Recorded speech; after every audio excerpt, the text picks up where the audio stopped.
ngaji kilatan ya mau nyenggaki sholawat tok. Sholale. Oh sematane wong tenan. Amit tenan.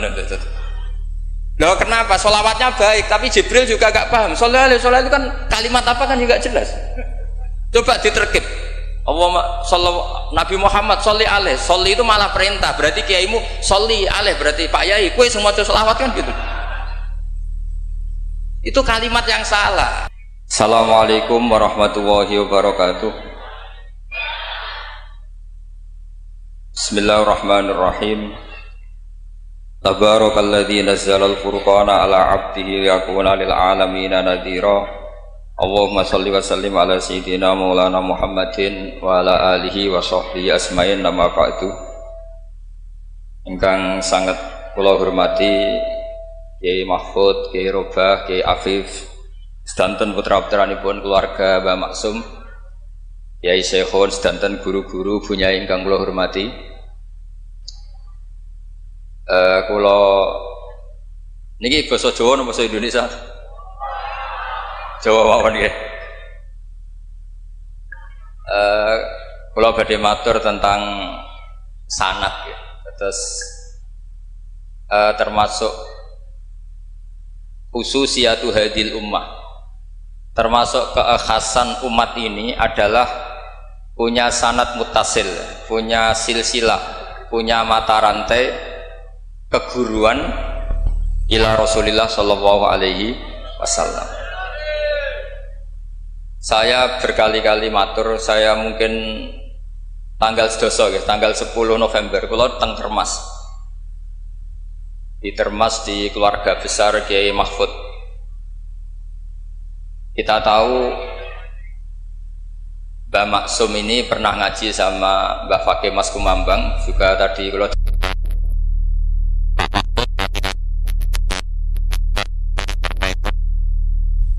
kok fisik nganggo hati tuh, ngomong fisik nganggo hati.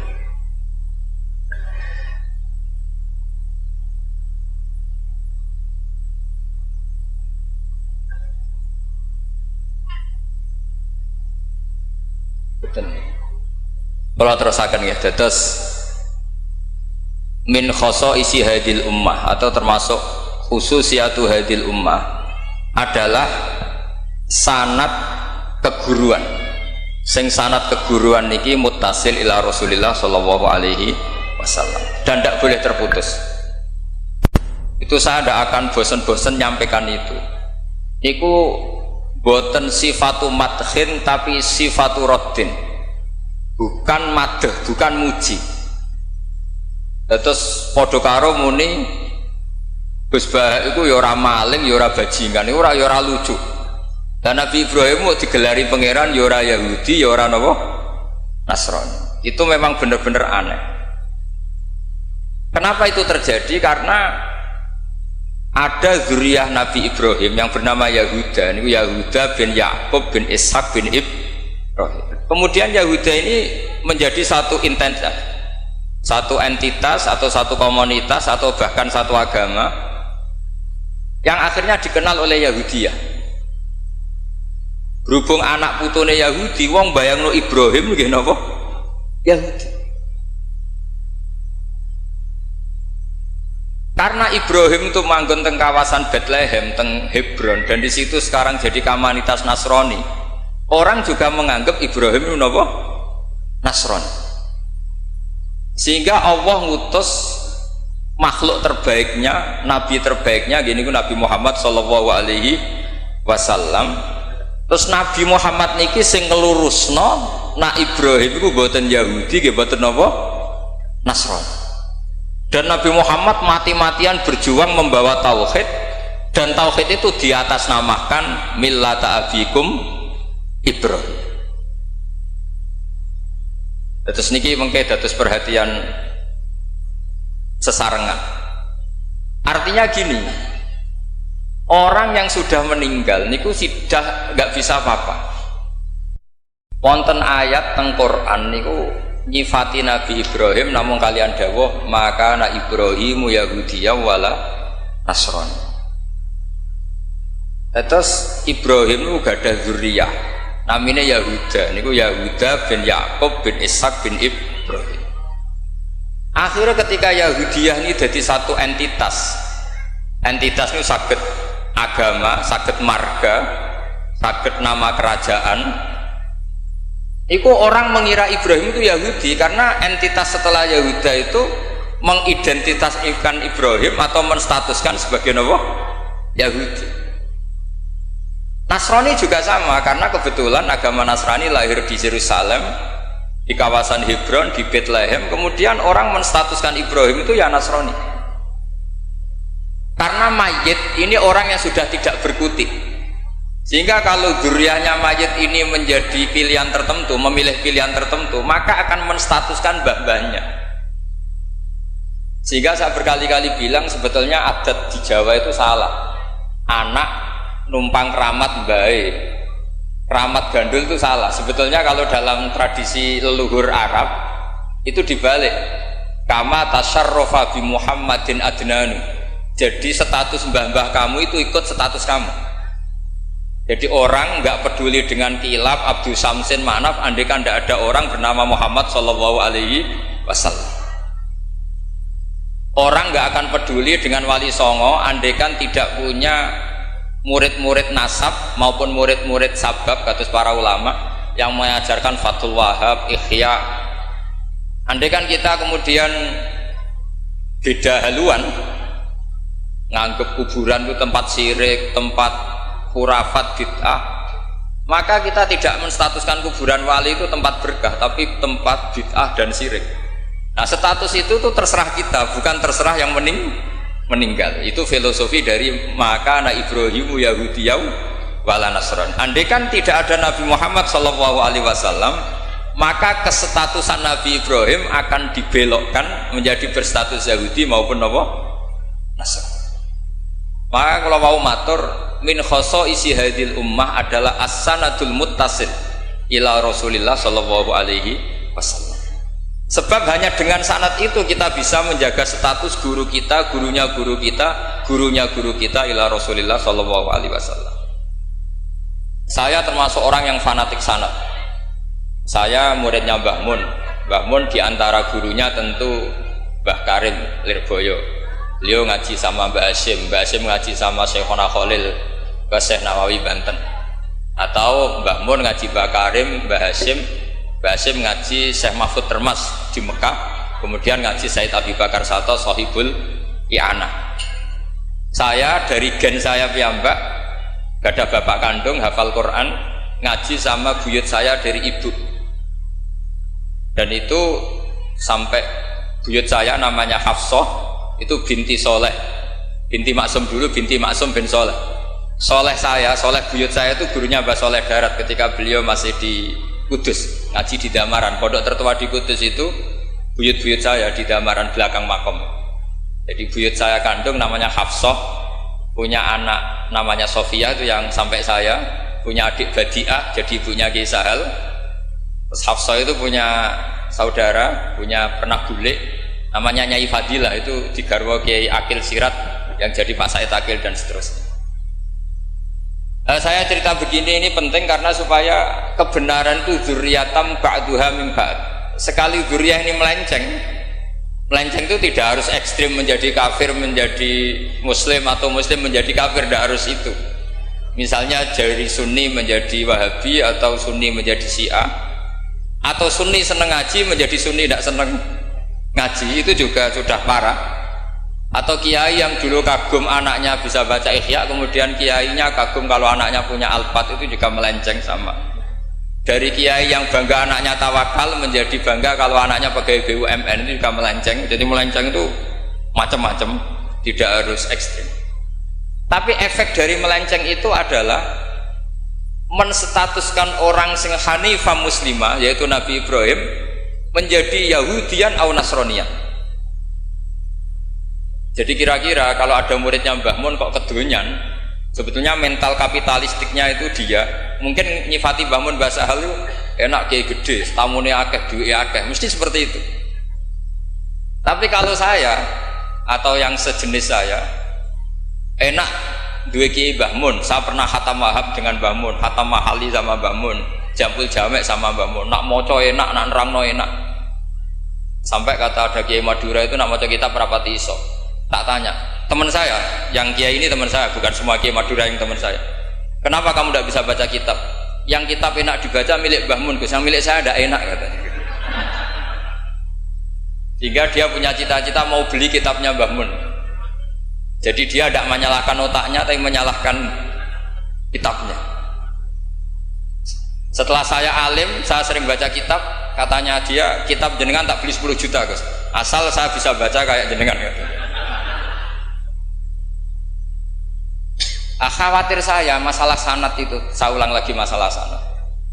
Saya punya kitab banyak karangannya Mbah Hasyim Asy'ari, karena saya punya tulisan banyak tentang Mbah Hasyim. Mungkin bahkan yang belum didokumen oleh keluarganya, karena Mbah Hasyim dulu teman akrab buyut saya, namanya Raden Fauzan. Fauzan itu bin Maksum. Itu ketika kitab dulu itu silih-silihan, karena dulu beli kitab itu mahal. Dulu buyut saya dari ibu itu dibelikan kitab, buyut saya dari bapak itu belikan ithaf, itu sampai jual sapi, saking mahalnya kitab. Sehingga saya masih ingat Mbah Sahal itu kalau belajar di geladak saya, itu tafsir Bedawi itu ada tulisannya Mbah Mukhid, ada tulisannya Ki Zubaidi, terakhir dipakai Kiai Sahal Mahfud.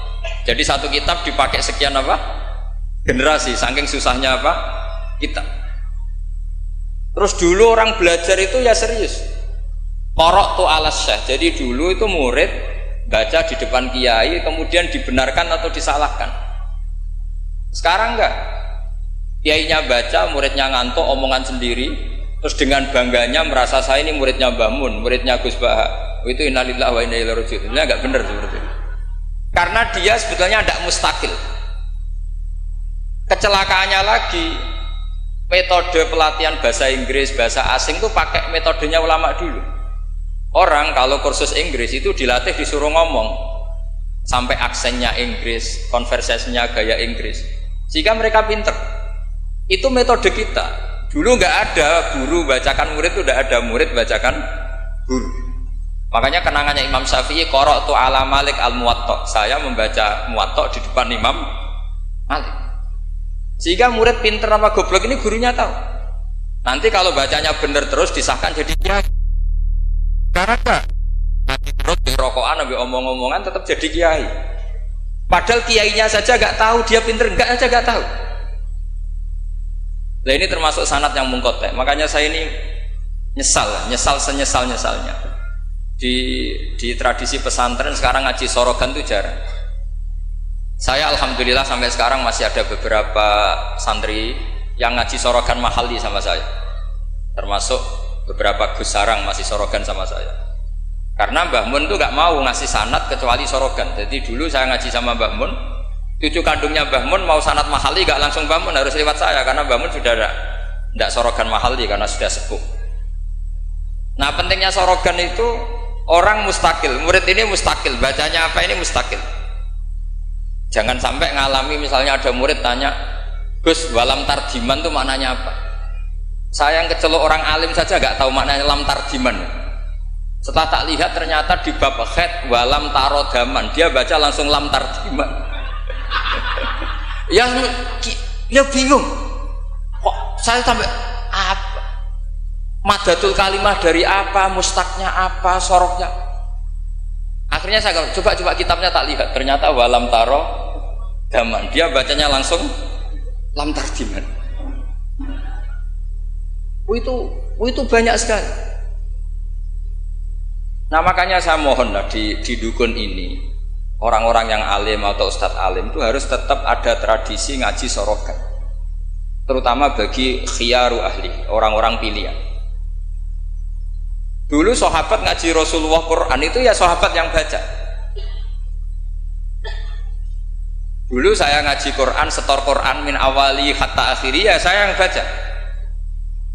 Beberapa kali saya baca kitab di depan Mbah Mun, di depan Gus-Gus, di depan kiai-kiai saya. Dia kiai dulu itu tahu ini sudah alim, ini belum, ini setengah alim, ini setengah waras, ini tidak waras, itu tahu. Karena kelihatan sekali, tingkat naifnya itu kelihatan sekali. Misalnya ada anak baca misalnya begini, An Abdillahi bin Amrin, Itu gurunya pasti tahu. Lho cung kok amrin ada wawunya, berarti bener. Misalnya an Abdillahi bin Umaro, itu gurunya langsung tahu. Nah sekarang itu enggak. Murid itu hanya mendengarkan, sehingga kadang-kadang ada orang itu baca Ibnu Ubay bin Ka'ab, itu dibaca Ibnu Abi, anaknya bapak ini sunrak kowe cung. Jadi ini kecelakaan seperti ini nggak boleh terjadi. Ada lagi murid yang tanya gini, ini setengah pinter tapi ya setengah goblok. Saya pernah sorogan fikih ditanya, tidak boleh nikahi zaujatul ab. Saya ulang lagi ya. Wala tangkihu manakaha abaukum minan nisa illa ma qad salaf. Tidak boleh menikahi istrinya bapak. Itu orang Jawa langsung protes, Gus, bojone bapak ra ibuku. Itu setengah pinter setengah goblok. Setengah pinter karena di Jawa rata-rata orang itu istrinya satu. Artinya kalau bojone bapak ya mesti ibunya dia. Tapi kalau dibaca di Arab, wong Arab itu kan bojone papat, sing telu gonta-ganti, sehingga bapaknya ini kadang pernah nikah sampai 10 orang. Paham ya? Orang Arab, mungkin orang Jawa Timur ya rodok Arab, banyak kiai yang istrinya ada satu kan. Nah sebetulnya orang Jawa Timur yang paling tidak iskal karena ulang lagi ya. Sehingga dia tanya, Gus, bojone bapak ora ibu. Mosok wong kok dilarang kawin bojone bapak? Ya mesti wae ra bakal wong bojone bapak iku ibu. Dia protes, kenapa harus dilarang wong karuan ndak mungkin terjadi. Tak terangno. Kalau orang Arab kan mungkin, yaitu bojone bapak satu ibu kamu, dua Sri, terus Wahyuni atau siapa. Ini orang yang pernah dinikahi bapak kamu itu haram kamu nikah. Nah berhubung dia orang Jawa, bojone bapak itu mesti ibu, karena ibu istrinya satu. Nah itu setengah pinter setengah goblok. Setengah pinternya bisa bantah, agak cerdas lah, bisa usul gitu. Setengah gobloknya itu sebetulnya ketika dengan ibunya itu bahasa Arabnya bukan zaujatul ab tapi ummuka. Kamu tidak boleh menikahi ummuka. Jadi bukan dimasukkan zaujatu abika. Jadi kalau dalam bahasa fikih itu status yang dipakai status terdekat. Jadi misalnya saya menghukumi ibu saya ya ummi, itu ibu saya. Tapi ketika istrinya bapak yang lain harus distatuskan zaujatu abika. Itu tidak bisa, kalau orang nggak sorogan itu tidak bisa. Nah kalau orang-orang NU, orang-orang pesantren saja sudah ada alim, apalagi yang di luar kita. Karena tadi sanad ini sudah mulai mungkota, ini sudah agak kecelakaan betul. Dulu Imam Malik tuh ngaji di depan Imam Malik ngaji di depan Imam Zuhri, ya sorogan. Imam Syafi'i ngaji di depan Imam Malik, baca muwatta khatam benar semua. Terus qad ana laka antuftiya, ana itu sudah saatnya kamu iftah, karena baca min awali hatta akhiri benar semua. Masih ngaji sama Sufyan bin Uyainah, masih ngaji sama Sufyan As-Sawri, terakhir beliau ngaji sama Muhammad bin Hasan Asy-Syaibani di Irak. Itu semuanya yang baca Imam Syafi'i, sak logikanya. Terakhir dites begini Imam Syafi'i, sama sih, saya termasuk sering baca kitab Risalatus Syafi'i. Saya ini sering baca kitab sering baca kitab Risalatus Syafi'i. Itu dites begini. Kata Sufyan As-Sawri, ya Aba Abdillah, kalau manggil Syafi'i itu Aba Abdillah, ma makna hadisi la tuharrikut tayra min makinnatiha. Gurunya yang satu tidak baca makinnatiha tapi min wakanatiha. Jangan gerakkan burung dari sangkarnya. Kalau sampai yang dibedai mesti jawab ini kurang penggawean apa ngobrak-ngobrak manuk kan gitu. Tapi Imam Syafi'i dengan fasihnya menerangkan orang Arab itu kalau mau pergi itu tatoyur itu pakai ukuran terbangnya burung. Nak digusah terbang ke kanan ila aimana berarti alamat baik. Kalau berterbang as'ama atau aisara berarti buruk. Itu kalau ada burung di hutan terus digusah. Kalau nggak ada burung di hutan, dia memang nyimpan burung diletakkan di kurungan, tapi kurungannya dibuka terus diubrak. Nak terbangnya nganan baik, kalau ke kiri buruk. Makanya disebut di Quran innama ta'irukum ma'akum inna tatoyarna bikum, karena yang dipakai ukuran itu toir itu sesuatu yang terbang. Itu Imam Syafi'i langsung paham. Adatul Arab kalau mau pergi itu melihat terbangnya burung. Sehingga makna hadis la tuharrikut tayra min makinnatiha, jangan mentaklekkan barokah tidaknya pergi berdasar terbangnya burung, tapi berdasar pergi kamu itu fi taatillah atau fi maksiatillah. Nangis gurunya, padahal masih Imam Syafi'i umur 15 tahun. Wong kok pintere ngono. Makanya terus sampai dipuji-puji. Saya punya keyakinan kalau nanti fata min Quraisyin yamla'u tibaqal ardi ilman tuh kamu. Padahal teksnya hadis hanya gitu, jangan gerakkan burung dari sang. Itu dulu mungkin orang alim sampai seperti itu mungkin. Karena ngajinya sorokan, mustaqil. Saya beberapa kali dites Mbah Mun, hak cara kowe naib Indonesia itu fasik ta ora? Ora dijawab fasik ya rodok fasik untuk mel-melan terus. Nak dijawab fasik padha karo ngukumi nek kae wong sak Indonesia agak sah mergo waline napa? Nah, kula pengalaman karena kula sering ngaji sama Mbah Mun pengalaman. Jenengan ra kepengin nek kae wong sak Indonesia sah. Iya aku kepengin sah. Nak ngoten tak hukumi mboten fasik. Itu Mbah Mun sewenengnya saya sampai diambungi itu dia bilang gitu. Cara wong Arab nak seneng diambung bombonan. Kowe muridku tenan kan. Karena itu memang jebakan. Jadi ya sudah seperti itu. Itu mungkin kalau ngaji sorokan. Tapi nak ngaji kilatan ya mau nyenggai sholawat tok. Sholale. Oh sematanya uang tenan das. Amit tenan. Loh kenapa? Sholawatnya baik, tapi Jibril juga gak paham. Sholale itu kan kalimat apa kan juga jelas. Coba diterkip. Nabi Muhammad sholli alaih, sholli itu malah perintah, berarti kiaimu sholli alaih, berarti Pak Yai kue semua sholawat kan gitu. Itu kalimat yang salah. Nah iya, waqala Rasulullah sallallahu alaihi wasallam.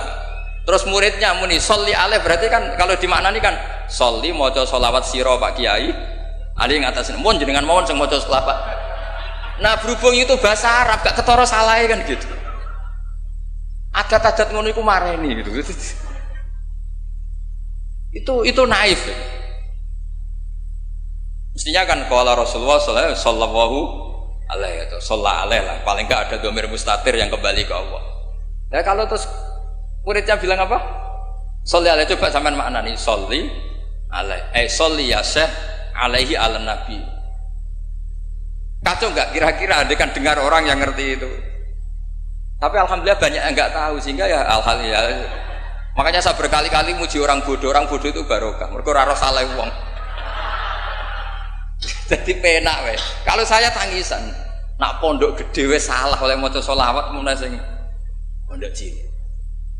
Sing ditunggoni ahlul ilmi, maksudnya pondok gede sing notabene ditunggoni ahlul ilmi saja salah apalagi.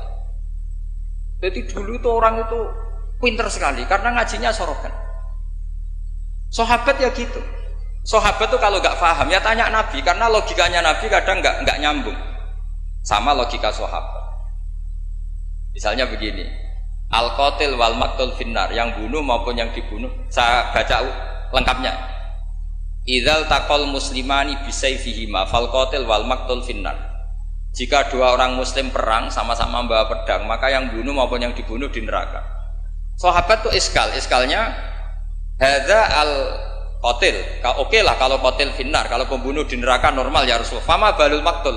Lalu dosanya yang terbunuh apa? Wong dia korban, dia maktul, dia dibunuh.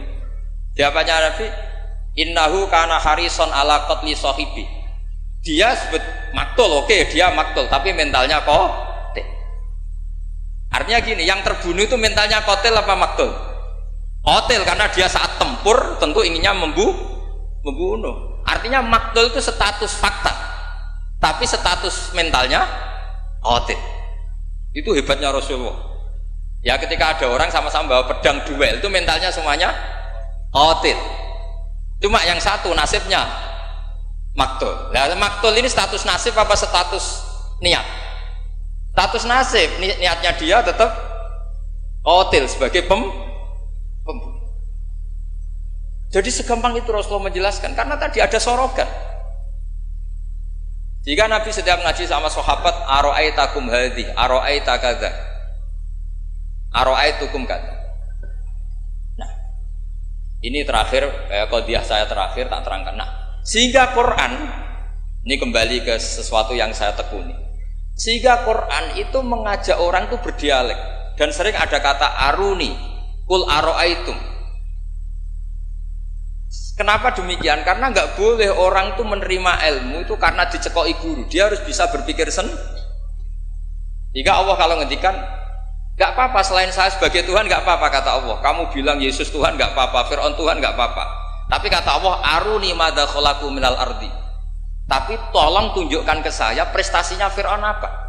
Apa ketika saya bikin langit dia ikut menciptakan langit? Apa ketika saya bikin bumi dia ikut menciptakan bumi? Aruni madza khalaqu minal ardi am lahum syirkun bisa. Sehingga orang terus mikir, kalau Fir'aun Tuhan, Yesus Tuhan, atau siapa saja yang selain Allah dianggap Tuhan, lahirnya di mana? Oh, Yesus lahir di bumi. Bagaimana mungkin lahirnya di bumi tahu-tahu menuhani bumi? Fir'aun ketika merasa Tuhan, Musa ditanya, Tuhan kamu siapa? Rabbus samawati wal ardi, yang nuhani langit dan bumi. Terus kata Fir'aun, ya Haman ibnili sorhal la ali abluhul asbab. Sudah, saya mau bikin piramida, mau lihat Tuhannya Musa. Terus soal di bumi kata Fir'aun, ma'alim tulakum min ilahin wiri. Saya jalan-jalan kemana-mana, setahu saya yang dituhankan saya, kata Fir'aun. Nabi Musa ganti argumentasi bilang, Rabbukum wa rabbu abaikumul awalin, yang nuhani nenek moyang kamu. Itu semua hadirin langsung sadar, iki nak Fir'aun pangeran, buyute rade pangeran, kan pangerannya datang terlambat. Kan Fir'aun punya bin. Wong Fir'aun itu nama gelar kayak Hamengkubuwono. Fir'aun 1, Fir'aun 2, Fir'aun 3, Fir'aun kan gitu. Makanya zaman Nabi Yusuf itu rajanya juga namanya sudah Fir'aun. Zaman Nabi Musa juga Fir'aun, karena itu gelar. Artinya begini, kalau Fir'aun itu Tuhan, berarti mbah-mbahnya tanpa Tuhan, karena Tuhannya datang terlambat. Itu dilatih. Sehingga Quran itu sering ngendikan aruni, aro'aitum, itu diulang-ulang. Ngaji sorogan itu pentingnya ya seperti itu. Santri akan tahu ini bacanya yajibu apa yajubu. Kalau di hadis al-Islam yajubu ma qablah, mergo maknane yaktok. Jadi ketika ada seorang sahabat lama sekali kafir dulu, ketika Islam dia ngeluh, ya Rasulullah setelah saya Islam apa dosa saya zaman jahiliyah diampuni. Terus Nabi ngendikan al-Islamu yajubu ma qablah. Itu bacanya bukan yajibu tapi apa? Yajubu ayaktau. Nah kalau pas ini kamu baca yajibu kan, al-Islamu te Islam yajibu, pusing kamu. Itu kalau nggak sorokan nggak bisa. Jadi saya mohonlah sanad ini nggak boleh hilang, karena yang punya khazanah kealiman itu kita itu maksudnya pesantren. Kalau kita saja tidak alim, apalagi di luaran kita. Ini bukan urusan suudzon atau menstigmasi, enggak. Yang menyediakan itu kita. Di luar kita malah pakai terjemah, pakai paling KHI lah, kompilasi hukum Islam. Yang masih pakai teks Ihya Fathul Wahab itu kita. Karena Fathul Wahab Ihya dikerdusi nganti sawangan. Ya ini dhewe maca terjemahan. Ngaji ini nganggo laptop amen ngincang-ngincang perkara ndelok terjemah. Sinalillah wa inna ilaihi raji'un. Itu bukan apa-apa, sebenarnya orang ndak alim itu ndak apa-apa, ndak dosa. Tapi kan masalahnya sing ra alim ta yo gayane kok wong alim. Itu semani masalah kan itu.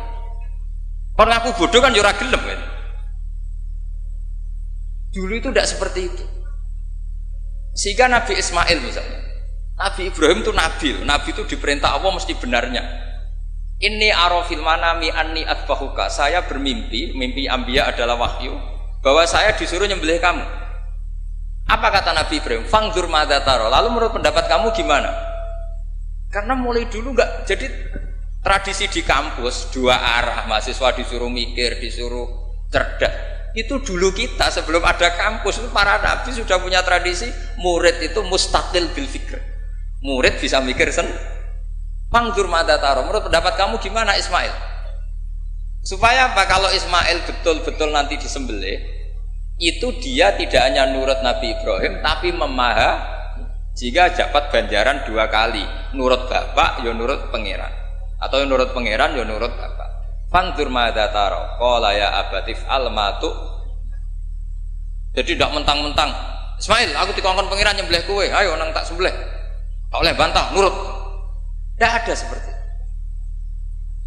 itu. Lagi-lagi yang ada itu di ngaji sorogan. Nah, kemudian saya sekarang cerita masalah sorogan. Saya beberapa kali punya kenangan Mbah Mun, karangan terakhir beliau Al-Ulama Al-Mujaddidun. Tiap ketemu mesti disuruh baca itu. Sampai saya pas haji sama beliau ya baca itu di Tujami Bari Rasulillah. Ketika saya di Sarang tiap Syawal ya baca itu. Sampai kitab itu untuk murid-muridnya identik dengan saya karena saya sering, bahkan di kitab saya paling banyak oret-oretan tulisan tangannya Mbah Mun karena beliau tahu kalau saya menekuni kitab itu, jika beliau senang sekali. Termasuk begini pertanyaan saya. Menurut Imam Syafi'i, zakat zuro itu kan hanya yang muqtad, kayak makanan pokok lah, kira-kira kayak padi kalau di Indonesia. Tapi Mbah Mun dulu itu sering guyon gini. Petani itu saake, wis macul terus gegere kaya akik wajib zakat. Petani cengkeh kakao sugih-sugih ra wajib zakat. Mergo sing ditandur mboten apa muqtad atau tidak kut. Oke ngono iku terus piye? Kaya gak adil. Mbah Mun itu hanya guyon-guyon gitu. Mulai guyon petani kaya gegere kaya akik kaya apa gitu. Terus suatu ketika tanya saya, cara kowe wajib gak? Ya nek jenengan muni wajib, kula muni wajib, tak mboten nggih mboten, wong kula murid temen. Terus jare Mbah Mun, ora iso kowe kudu melok nak muni wajib ya kowe dhewe aja ngelok-ngelok nak aku. Dulu saya iskal saya itu niki kok gak tanggung jawab atas saya gitu.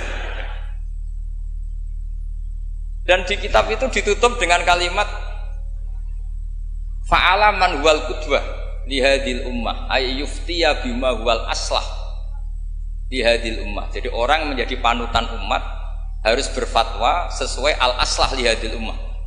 Saya masih tanya lagi, lo al qudwah li hadhil ummah itu jenengan? Iya ya aku, tapi kayak kudu mikir dhewe. Terus tak tanya lagi, ma huwal aslah li hadhil ummah itu wajib napa mboten? Kakao cengkeh ini sido wajib zakat napa mboten? Yo karek kue. Nah dulu saya iskal. Sampai malam mau haji itu saya masih ditimbalin, masih diskusi kitab itu. Ini kitab ini tak bawa, kitab Al-Ulama Al-Mujaddidun. Ternyata kesimpulannya apa? Fatwa itu nggak boleh hanya gurunya paham, muridnya tidak. Akhirnya saya tanya gini, ya Syekhona, ketika seseorang itu Syafi'i dan dia seorang mufassir, hal yataqayyadu bi madhabi imami amlah. Misalnya gini, kan dalilnya Yusuf Qardawi yang ngutip Ibnu Katsir kan semua tanaman wajib zakat, termasuk kakao, cengkeh, apa saja, termasuk khodrowat, fawakih, atmar, simar, semuanya wajib zakat. Dalilnya adalah mimma akhrajna lakum minal ard. Ma itu umum, apa saja. Ya pertanyaan saya ke Mbah Mun, apakah seorang mufassir itu terikat madhab imamnya sehingga ma yang umum menjadi hanya yang muqtad? Apa tetap bebas karena ma itu umum?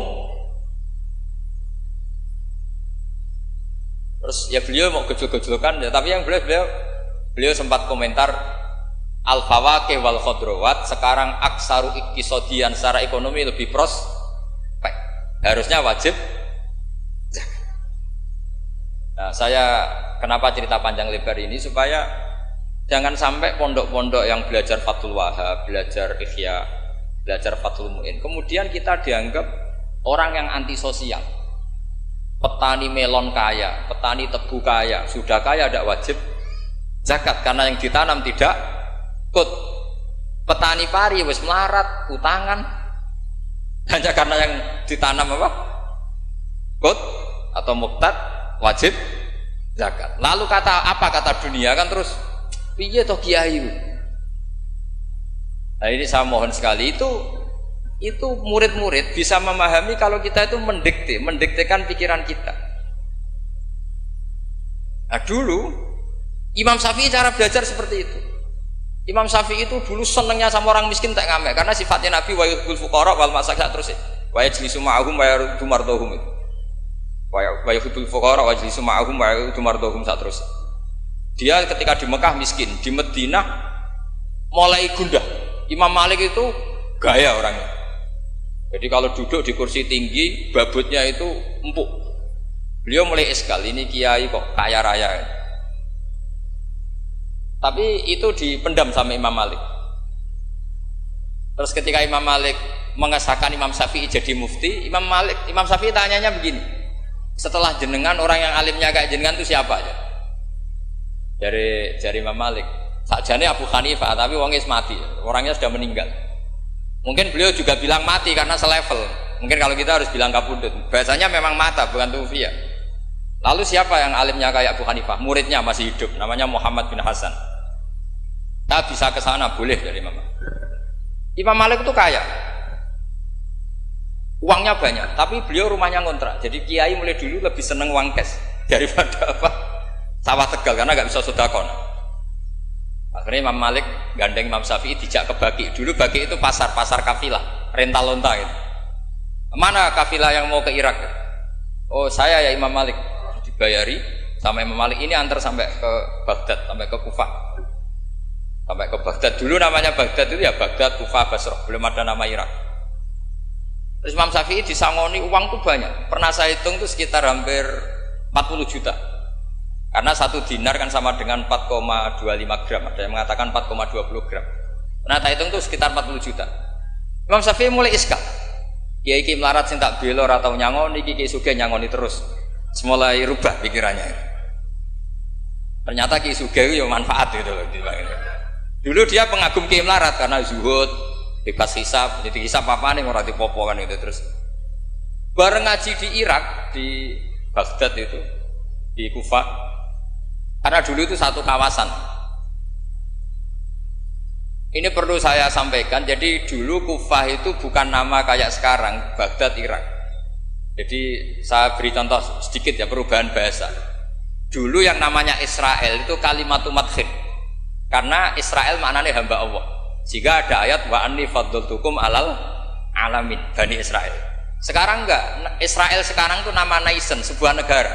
Di situ ada Zionis, ada turunan Eropa, turunan Amerika yang jahatnya minta ampun sama Palestina. Sehingga Israel yang ini bukan wa anni faddaltukum alal alamin. Jadi itu perubahan bahasa. Dulu yang namanya makruh itu faqal haram. Itu yang disebut Allah walakinna wa habbaba ilaikumul iman wa zayyanahu fi qulubikum wa karraha ilaikumul kufra wal fusuqa wal isyan. Jadi kalau dulu Imam Syafi'i ngendikan akrahu kadza, maknanya uharrimu kadza asyaddat tahrim. Karena akrahu maknanya itu faqal haram. Tapi sekarang di definisi fikih makruh itu dunal haram, kayak rokok itu namanya makruh. Jadi kalau bahasa dulu kamu maknani sekarang, kafir itu makruh. Kalau bahasa dulu dia hukumnya kafir, makruh. Hukumnya syirik, makruh. Karena maknanya makruh itu dibenci. Tapi tahu-tahu ada istilah modern, makruh itu dunal haram, sesuatu di bawah haram namanya apa? Itu kamu nggak boleh terjebak bahasa itu. Dulu namanya Kufah itu satu entitas. Jika Ibnu Abbas pernah nasihati Sayyid Husain, al-Kufah la tafi, wong Kufah itu ora tau jujur. Karbala juga gitu, dulu satu entitas. Makanya Sayyid Husain ngintikan ini daerah mana? Karbala, ini Karobun Babalaun. Nah sekarang terus jadi satu nama. Dulu Mesir itu gubernuran dipimpin Sayyidina Umar dari Medina. Mesir itu provinsi, Syria juga apa? Provinsi, semuanya provinsi. Sekarang jadi negara. Saya teruskan. Ketika ngaji di Muhammad bin Hasan As-Syaibani itu pas beliau di ruang tamu itu ngitung lantaan emas. Jadi emas itu lantaan banyak. Dari satu peti dipindah ke peti lain. Terus sekarang mungkin kiai ngitung dolar. Dolarnya banyak. Jadi kesunatan kiai kalau ngitung uang itu menurut saya di ruang tamu. Kalau ada santrinya. Ben santri ini raka pikiran nyalami template. Gara-gara kiai ini duwe akeh mbok melarat itu udah tak kepikiran santrine nyangoni kan. Itu Muhammad bin Hasan As-Syaibani kalau ngitung uang itu di ruang tamu. Banyak lagi emas lantaan. Imam Syafi'i tambah iskal, ini kiai kok malah Imam Malik wis tak anggap kedunya iki malah parah. Tapi setelah Imam Syafi'i iskal, Imam Muhammad bin Hasan As-Syaibani itu ajibta min hadhi, maksudnya min hadhil waqi'ah, kamu kaget dengan peristiwa ini. Iya, kamu kiai kok kaya raya. Terus kata Imam Muhammad bin Hasan As-Syaibani, harta ini milik saya, miliknya orang soleh, miliknya orang alim. Nak kowe ra seneng wong alim sugih iki tak kekne wong-wong nakal, ben dienggo nglonte, dienggo demenan.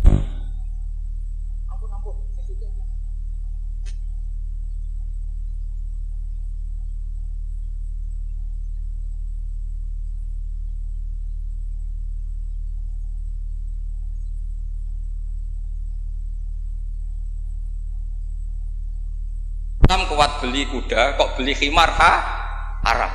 Mergo al-Islam ya'lu wala ya'la. Jadi kira-kira kalau sekarang orang Islam kuat beli Innova, kok numpak beli carry butut itu haram karena dzillah, itu kehinaan. Semenjak itu Imam Syafi'i itu pinter dia.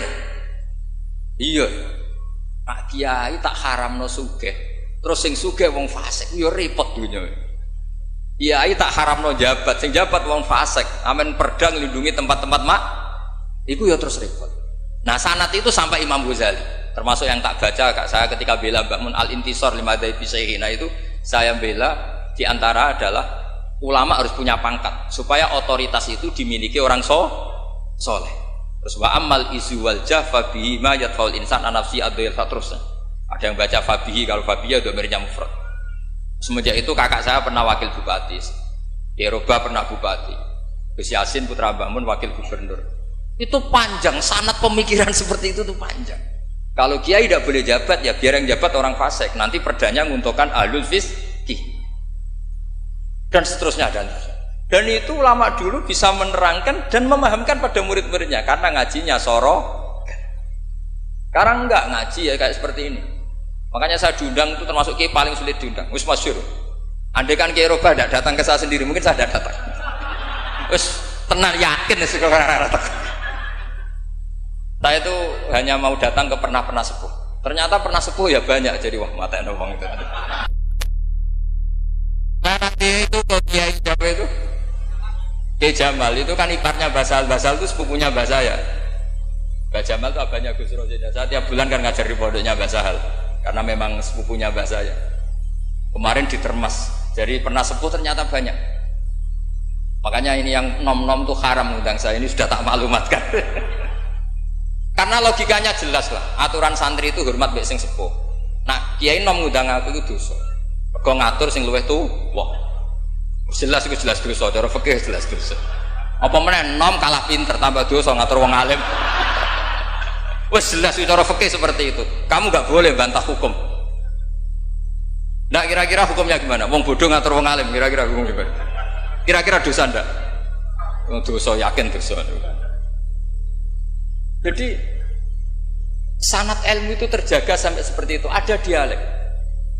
Akhirnya Imam Ghazali menulis di kitab tentang syukur, juga di kitab masalah salatin. Jangan kira Nabi setelah jabat, yaitu menguasai Mekah dan Medina, itu pahalanya kalah ketika Nabi yu'dha wa yudrok, ketika Nabi disakiti. Kenapa begitu? Nabi ketika disakiti, diusir di Mekah, ganjarannya Nabi tetap hanya sabar tok. Oke, sabar itu mendapat pahala. Tapi ketika Nabi kuasa, maka ganjarannya Nabi bukan lagi sabar, tapi mengatur Mekah supaya la yatufu bil bait uryanun wala kadza wa kadza. Ka'bah harus steril dari berhala. Ka'bah nggak boleh ada orang telanjang tua. Artinya apa? Dengan Nabi berkuasa bisa menertibkan aturan yang menguntungkan syariat. Artinya apa? Ya sudah seperti itu. Semenjak itu terus Imam Syafi'i, wah nak ngono wong Islam ora oleh kalah. Ya terus keterusan tadi di fatwa-fatwa fikih apa? Syafi'i. Nah semenjak itu terus mungkin Kiai jabat dulu Mbah Hasyim punya putra Gus Wahid di menteri apa? Agama. Karena menjaga madzhab ahli sunnah apa? Jamaah. Kalau menterinya tidak ahli sunnah kita juga repot. Coba misalnya ada pelaturan menteri, ziarah kubur itu bid'ah, dalilnya ini. Terus disosialisasikan ke semua khotib. Pusing zaman kan? Tapi kalau yang jadi menteri kelompok kita sendiri kan ya sudah dianjurkan biar ingat mati. Tapi kalau yang maklar ziarah ya dianjurkan supaya dapat selisih ya macam-macam lah. Kalau niatnya orang semacam-macam lah. Tapi yang jelas itu efek dari kebijakan ini luar biasa. Sehingga semenjak itu Imam Syafi'i ngarang bolehnya orang soleh kaya, bolehnya orang soleh ya. Jadi itu panjang dialek itu. Dan dialek yang panjang ini muridnya tetap paham karena lewat tadi pemahaman yang benar, sorogan tadi. Itu istilahnya Nabi Ibrahim, fangdur madza tar. Nah, ini mulai hilang, makanya saya mengutarakan sesuatu yang mulai hilang. Cobalah dihidup-hidupkan lagi. Untuk anak-anak kiai cobalah tetap sorogan. Saya alhamdulillah dulu menangi sorogan. Sekarang beberapa gus ya masih ada yang sorogan sama saya, sama guru-guru yang lain di beberapa pondok ya masih. Itu harus diteruskan. Karena itu sanad muttasil ila Rasulillah sallallahu alaihi wasallam. Masyhur itu. Ketika Abdullah bin Mas'ud mau ngaji sama Nabi, "Iqra alayyal Qur'an," kata Rasulullah. "Aqra'u wa alayka unzil." Mosok kula sing maos Nabi kan Quran diturunke ning jenengan. "Inni uhibbu an asma'ahu min ghairi." Aku seneng nek sing maca wong liya. So, Abdullah bin Mas'ud mulai baca surat Nisa. Baca sampai ayat fa kaifa idza ji'na min kulli ummatin bi syahidi wa ji'na bika ala haula'i syahida. Fa idzan ainahu tadrifan, terus Nabi nangis. Tapi intinya itu ada sanad bahwa murid yang baca. Nah, kenapa kalau saya ngaji PD? Mereka aku muji pangeran, saya tidak pernah mikir awakku, tak penting awakku, penting muji pangeran. Ngaji itu artinya kan muji pangeran, muji ilmune pangeran, ya sudah. Itu nak kowe donga iku mikir awakmu dhewe. Mulane donga mek ngaji ku derajate dhuwur ngaji. Mergo ngaji muji pangeran, nak donga mikir awake dhewe. Makanya masyhur itu ada dua kelompok di masjid, yang satu diskusi halal haram, yang satu berdoa. Nah, terus Nabi keluar dari rumah berdiri, sempat ragu, saya kemana? Terus akhirnya Nabi ngendikan mereka itu berdoa, kalau Allah mengabulkan ya disembadani. Tapi mereka belajar halal haram. Itu perintahnya Allah, saya sebagai Nabi. Terus akhirnya Nabi gabung kelompok yang belajar halal haram. Karena belajar halal haram artinya ingin menghidupkan hukumnya Allah Ta'ala. Tapi nak wong donga kepingine iku kabul kajate. Intine mikir awake dhewe. Makanya saya termasuk ulama yang jarang berdoa. Tapi ya berdoa tapi kadang-kadang. Nah kowe kan gak kontribusi ning agama ora pati ya donga. Oh dasar murahan. Ya tapi piye mulang yo ora payu. Jadi kadang-kadang kula dibantah. Lah jenengan mulangi payu Gus. Lah kula ora payu, donga-donga ngono. Ya tapi aku ngerti pangeran ra bakal nyembadani barno ra wis. Pangeran yo paling wis dikai sithik ngono cukup wong. Kula termasuk orang yang enggak setuju ya kalau orang sholawatan terus berlebihan tapi khidmah ini Nabi kurang. Maksudnya gini loh, sholawatan berlebihan ya. Redaksi sholawat tentang Nabi itu kecil. Bukan sholawat jumlahnya enggak. Redaksi tentang Nabi itu kecil, sementara tentang keinginannya itu saya tidak suka. Saya suka sholawatan itu ya yang nyifati Nabi banyak, kemudian keinginannya kecil. Itu bagus. Kayak Ihya itu loh, kayak Ihya Abdul Hasan As-Sadili itu kalau dongo itu jaluke mau swidik paling baris paling terakhir. Misalnya gini, nahmaduka ya man huwa la ilaha illa anta arrahmanur rahim, itu langsung in sampai nyifati Allah itu 99. Buar ngono nganti berkuras-kuras. Lagi terakhir mau jaluk donga sithik. Nah kowe kan enggak muni muji Allah mau basa-basi tok. Alhamdulillah rabbil alamin wassalatu wassalamu ala Muhammadin. Mau nggo syarat tok. Baru Allahumma inna nas'aluka nganti telung lari. Telung halaman. Tapi pas muji pangeran alhamdulillah rabbil alamin wassalatu wassalamu ala Muhammadin. Bariku terus donga njaluk mapan tolak buala. Yo wae. Mana jare pangeran? Muji kekasihku suwidik dongane kecangkeman. Lah saya tuh gak suka jenis itu. Harusnya sholawatnya itu yang panjang. Maksudnya nyifati Nabi yang panjang. Baru mintanya sedikit. Itu bagus itu. Di akhlak. Makanya saya diantara sholawat yang senang itu sholawatnya Habib Ali Al-Habsyi yang arang Simtutura. Itu kalau beliau baca sholawat itu sholatan yattasilu biha ruhul musolli alaihi bi. Bayam basitu fi qalbi sirru nuri ta'alluqi bi wa hubbi wa yuktabu biha bi inayatillahi ta'ala fi hisbi. Jadi dia baca sholawat itu, ya Allah berikan sholawat kepada kekasihmu Muhammad. Dengan sholawat ini rohnya saya, musolli itu rohnya saya yang membaca sholawat bisa sambung dengan rohnya Rasulullah. Dan setelah sambung saya terhitung sebagai orang yang mencintai Rasulullah. Dan saya berharap dari cinta itu saya tertulis sebagai umatnya. Nah, aku kan enggak mau sholawat itu mau redu. Saya termasuk orang yang enggak saya loh ya. Tapi ya tetap baik dibanding nganggo primbon ya satu sholawatan ya.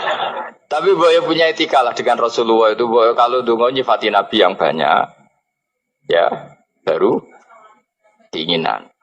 Kan banyak tuh sholawat yang seperti yang saya misalnya di kitabnya Sayyid Muhammad ada.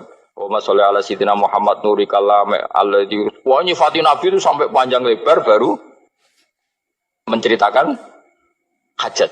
Kalau kamu kan enggak nyifati Nabi basa-basi, mau sidik kan. Malah kadang orang, misalnya ala Muhammad. Kok ala Muhammad, muni Sayyidina aja disoal. Baru kudungannya apa? Panjang. Saya termasuk yang enggak setuju. Karena itu menurut saya kurang etika. Makanya Rasulullah itu kalau berdoa, kalau sudah nyifati Allah, coba tak beri satu contoh saja. Doanya Nabi. Alhamdulillah hamdan yuwafi ni'amahu wa yukafi'u mazida ya Rabbana lakal hamdu kama yanbaghi li jalali wajhika 'azimi sultanik. La nuqsi sana'an 'alaika anta kama asnaita 'ala nafsik. Itu sudah berapa itu nyifatin? Itu belum doanya tuh. Nah, kamu kan enggak. Allahumma alhamdulillahirabbil alamin Allahumma ya Allah di hajati sus gremeng titik seramutu tenan. Jangan gak bakat wali. Nah cara kula iku sisen dene. Kula yo sering ngamini dongane wong ngono niku tapi ning atiku amin itu maksudnya amin barno mawon Gusti. Nanti aku amin tapi amin ku barno mawon Gusti. Wong ora jelas ngono berarti. Jadi aku muni amin tapi amin barno maksudnya. Ya Allah barno amin maksudnya. Jadi karena tadi setahu saya doanya para nabi, para wali itu memang seperti itu. Ya coba itulah doa tadi aja yang saya sebut itu berapa kalimatnya? Apa? Alhamdulillah hamdan yuwafi ni'amahu wa yukafi'u mazida ya Rabbana lakal hamdu kama yanbaghi li jalali wajhika 'azimi sultani. La nuqsi sana'an 'alaika anta kama asnaita 'ala. Enggak terhitung pujian saya kepada engkau sebanyak engkau memuji pada diri engkau sendiri. Allahumma inni a'udzu biridhoka min sakhatika fi mu'afatika min uqubatika wa bika minka. Allahumma sholli bi haqqi jabarutika wa bi khawfika. Kan panjang sekali doanya wali-wali itu, tapi semuanya mensifati Allah. Bahkan banyak yang kemudian lupa enggak doa. Coba haji, doa haji itu coba. Labbaik Allahumma labbaik la syarika lak innal hamda wa ni'mata laka wal mulka la syarika lak wa ni'mat itu kan labbaik saya siap melaksanakan perintahmu ya Allah sa'dik engkau yang punya pujian engkau la syarika lak itu malah enggak ada jarang malah ada doanya itu kalimatnya talbiyah semua Allahumma antal azil akram itu sudah seperti itu karena tadi al-mu'min yashghaluhu sana 'ala Allah min ayyakuna li nafsihi dzakiran. Mukmin sejati adalah sibuk memuja Allah sampai lupa jatah dirinya sendiri. Nah, kowe kan gak mujine Allah basa-basi, dongane tenan. Itu jadi makhluk aneh, itu jadi hubungan mbek pangeran itu wong aneh. Ya tapi jen ra bakat wali ngono iku dadine ngono iku. Ya tok ngono kok mari wali kakean malah gak elit. Jadi, tapi saya mohon itu di sholawat itu usahakan jumlah paling enggak jumlah sholawatnya banyak doanya sedikit paling enggak misalnya kamu tidak punya kalimat yang apa baik ya mau sholawat ping 100 itu gak ada salah biar guling-gilingan apa kita menyebut kekasihnya Allah lebih banyak ketimbang kita menyebut hajat kita sendiri ya gitulah paling enggak punya etika seperti itu ya kalau kamu enggak punya sehot-sehot sing keren bacalah sholawat berapa 100 terus cerita awam Gusti utang kula kathah. Mengira jawab wis roh.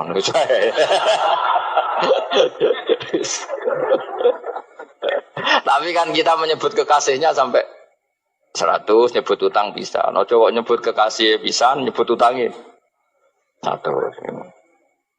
Berarti yen sampeyan ditakoki pangeran, kowe nyebut kekasihku piro pisan, nyebut utang 100 dasar rayu utang ngono-ngono kan. Ya ada, saya termasuk orang yang nggak setuju tadi. Jadi kalau redaksi sholawat cari yang mujinya Nabi lebih lebih banyak. Karena itu nanti lebih diridhoi Allah Taala.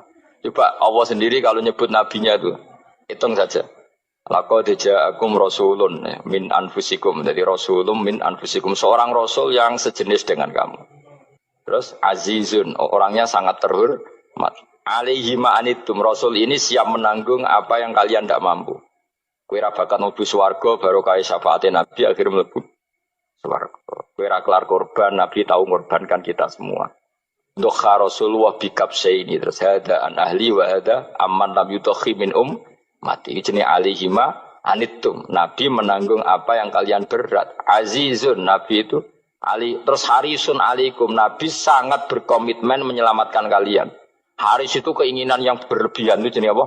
Haris, kiai kuno namanya ini ngungseng, keinginan yang over. Nabi itu sangat berkeinginan kita ini maslahat.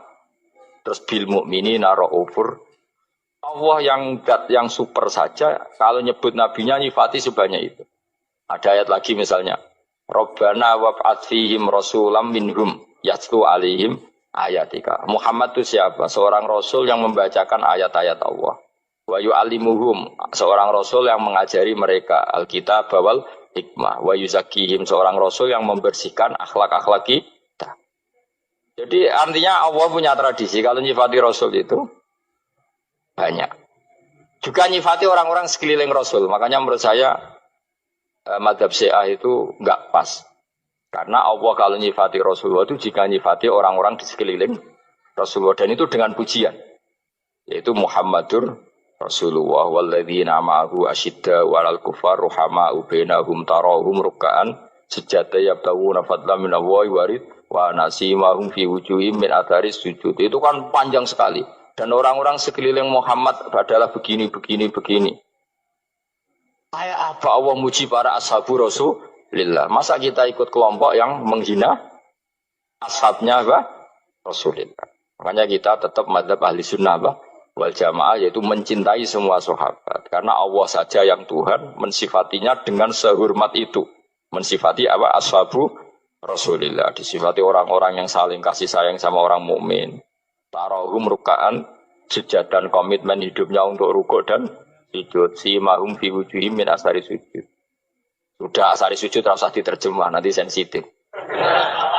Cuma setahu saya asar sujud itu nanti setelah di akhirat orang sering sujud itu jabahnya itu ada nurnya. Tapi kalau ada yang nafsirkan asari sujud itu warna tertentu ya semboy. Itu sensitif. Yang jelas asari sujud itu ya sudah seperti itu. Seneng kamu kok hasut. Kowe nyen provokator, nak ono apa ya?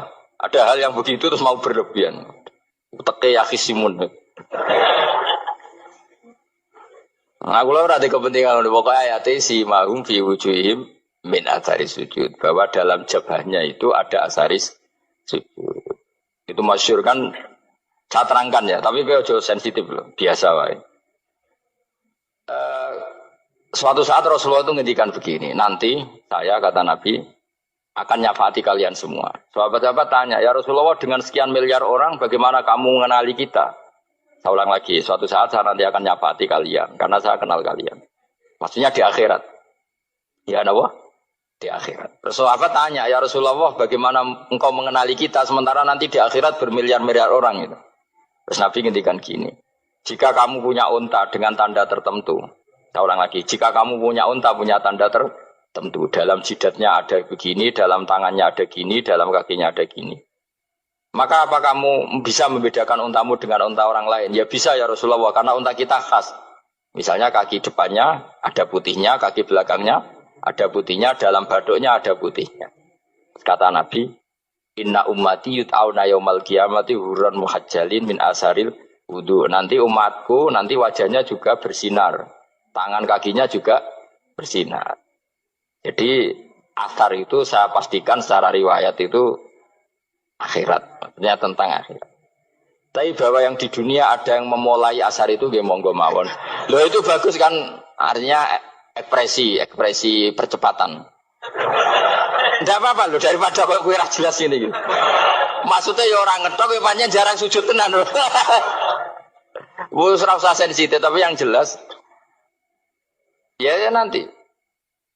Ya soben kiamat ruang samu. Nanti hisab itu nanti kalau hitung hanya sekitar 3 jam. Hisabnya sak dunia itu hanya sekitar, karena malaikat itu tidak kesulitan sama sekali. Tak warai ya. Ini nggak akan salah saya dalam hal ini karena riwayatnya sahihah. Kenapa hisab itu hanya butuh rubu'un nahar, 1/4 dari siang kan? Anggap saja siang itu 6 jam atau 12 jam itu aja terserah. Kalau 12 paruhnya kan 6 ya. Seperti 1/4-nya berarti 3. Itu gini. Jadi nanti di mahsyar itu kan yauma tabyaddu wujuh wa taswaddu wujuh. Yaudah yang kafir itu kelap, hilang. Wajahnya, tubuhnya semuanya gelap. Yang mukmin itu semuanya terang. Jadi sudah yang tabyaddu wujuh wa taswaddu wujuh otomatis terus nyingkap. Terus pergerakannya itu delala yang tabyaddu wujuh itu ke kanan. Yang taswaddu wujuh ke kiri. Maka kamu jangan punya sinar yang kelap-kelip. Nanti kena bego yang karena nggak jelas lagi. Maka kamu harus sinarnya yang sejelas-jelasnya. Hurran muhajjalin min asarin. Bila perlu nur kamu sampai menembus langit saat itu. Makanya ketika orang mukmin sudah nurnya ada di muka, ada di tangan, masih ngendikan Rabbana atmim lana Nurona karena takut masih kena bigo tadi. Karena kalau hanya wudhu tok, sikil tok kan, bayangkan di miliaran orang kan bisa agak kelihatan. Tapi kalau nurnya sampai nembus langit kan, itu siapa kok nurnya sampai, kan malaikat langsung tahu. Lani apal Quran, alim kan insya Allah nurnya itu. Sama zaman itu masih berdoa, Rabbana atmim lana, sempurnakan nur kami. Karena nanti identifikasi malaikat berdasar tadi, kalau ada nur berarti diletakkan ashabal yamin, kalau nggak ada nur, ashabal shimal. Nah malaikat yang dibawa bigu itu kira-kira detail nggak? Dugaan saya kalau kelap-kelip pasti kena simal. Wah ini partai kiri, mesti kan. Pemenang yang wudhunya mau dulit sirah tok sidik. Karena anak madzhab Syafi'i. Sebetulnya meskipun itu sah, sebaiknya kalau basuh sirah itu kabeh ben ora kelap. Mana aneh pepesan terus dulat-dulit tok. Oh itu sebenarnya ya kelap-kelip. Ya sudah ya. Setelah itu kata ngendikane pangeran yu'raful mujrimuna bisimahum fayukhadu bin nawasi wal aqdam. Orang-orang pendosa kelihatan maka diletakkan di kiri. Nah sama yang orang-orang baik simahum fi wujuhim min asari. Jadi ayat itu jelas tentang akhirat. Tapi kira usah terus merovokasi. Seneng kamu kok ya khisimun maksudnya provokator gitu. Jadi nanti yang mukmin jelas nurnya. Lah nur ini nanti dengan kadar iman kamu, perilaku kamu. Ada yang kelap-kelip, ada yang... Nah yang kelap-kelip ini orang kena bigo itu tadi. Nanti setelah kena bigo ikut ashabi simal, yang kelap-kelip disortir lagi malaikat yang bagian detail kan ada nanti. Nah ini terus ditubir neraka. Yang kafir benar-benar neraka, yang ini ditubir neraka. Nah, itu nanti ini yang ngel-ngelo kanjeng Nabi digoleki ya ini itu. Karena sakit kanjeng Nabi, karena ono kiai soleh darani, nah iso soleh dewi sakit Nabi, mereka terus goleki di umatku sing kelip-kelip itu. Dicari di syafaat. Ya, imma langsung dituruti Allah, wa imma diumbasinin rokok. Ya terserah rencanamu piye kon kowe. Tapi yang jelas apa? Kiamat itu cepat sekali karena tadi ada identifikasi tadi. Makanya hanya cukup 3 jam karena tadi yang jelek kelihatan jelek, yang baik kelihatan baik. Makanya cepat. Ya oraful mujrimuna bisimahum, orang pendosa dikenali lewat alamatnya yaitu taswadu apa? Wujuh. Kalau orang baik dikenali lewat tabyadu wujuh. Nah terus setelah nyingkir, ini ngono tak warai kiamat. Setelah nyingkir itu faduri babenahum bisuril lahu bab. Setelah tersingkir tadi terus lalu ada pintu penghalang, pintu pemisah. Nah pintu pemisah tadi yang sisi kanan langsung jadi surga, yang sisi kiri jadi neraka. Itu disebut faduri babenahum bisuril lahu bab batinu fi rahmatu wa dhahiruhu min qibalihil adzab. Yang pintu arah kanan otomatis wilayah surga, yang pintu kiri otomatis wilayah neraka. Nah problemnya ketika penutupan pintu itu dah yang kelap-kelip itu katut kemana ini yang makanya kamu jangan malok partai yang apa kelap-kelip yang nggak jelas itu koalisi kemana ya. Kalau partai besar kan iso nyalon presiden, partai kecil ini kan ikut mana ini kan sing sak isore 1%, 2% ini kan repot. Loh, coba misalnya nur kamu 2%, berarti gelap kamu kan 98%. Kira-kira malaikat mengkategorikan kemana coba? Ayo jawab. Gelap. Loh, kode semangat. Padahal itu bagian dari kamu. Kalau satu tubuh itu sinarnya hanya 2%. Kira-kira kategorinya itu partai gelap, partai terang. Kode semangat kok ya dulu. Berarti kegaruk kemana? Kiri. Tapi bisa saja malaikat cara berpikir gini. Tapi kok ada cahayanya ya? Padahal kata Allah, yang bercahaya ashabul yamin. Kan nggak ada bilang cahaya terang. Bisa saja malaikat, alhamdulillah berpikir begitu. Ya nanti kita rayu saja supaya berpikir ini kan yang penting ada cahaya. Kan Allah tidak bilang terang apa kelap-kelip. Ya mungkin saja asal ada cahaya dikategorikan lahu nur, punya apa? Nur. Tapi yang jelas saat itu pun yang sudah punya cahaya masih berdoa Rabbana atsmim lana nurona. Ya Allah saya mohon sekali nur-nur kami sempurna. Jadi ini saya bantu teman-teman yang hafid-hafid supaya tahu maknanya ya.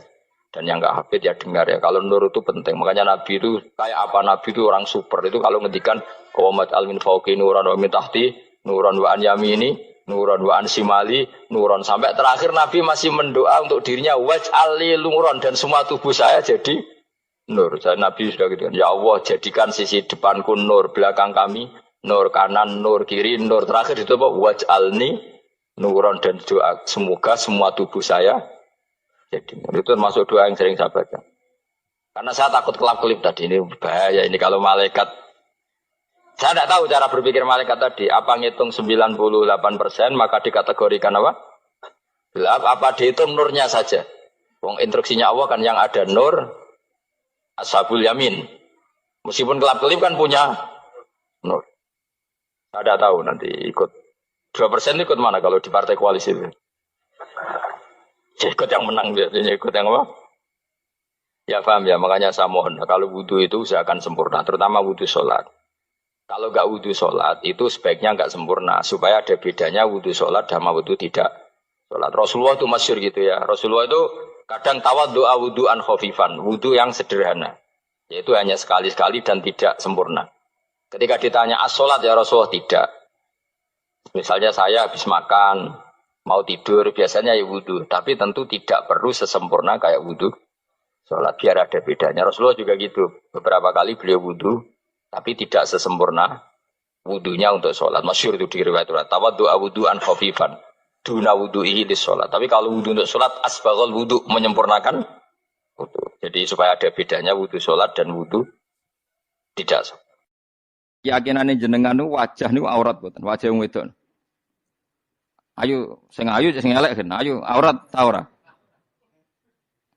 Nggih kan. Jadi lucu, makanya saya itu pernah survei, semua kiai-kiai alim niku nate kula tangkleti, sing alim. Indonesia itu ulama itu prakteknya itu intikal madzhab, tapi tetap muni Syafi'iyah. Nah cara madzhab Syafi'i, wajah wong wedok itu aurat kharijah salat. Jadi wong wedok nak salat, iku wajahnya gak aurat, tapi di luar salat aurat. Sehingga seharusnya semua kiai Indonesia ya cadaran, mergo madzhab napa? Syafi'i. Tapi prakteknya semua ulama Indonesia itu mazhabnya Hanafi. Jadi bojone, putri-putrine, santrine udah biasa jilbaban biasa wajahnya ketok. Lah niku nganggo mazhab Hanafi yang diikuti oleh ahwalnya ulama seluruh dunia, termasuk Imam Suyuti, nafsiri ilama dhuhara minha wa huwa al-wajhu wal kafan. Apa wa huwa al-wajhu wal kafan. Fa yajuzu nadharuhu li ajnabiyyin illam yakhaf fitnatan fi ahadi wajhin. Sehingga untuk wajah dan kafain ini siapapun boleh melihat asal tidak takut nopo fitnah.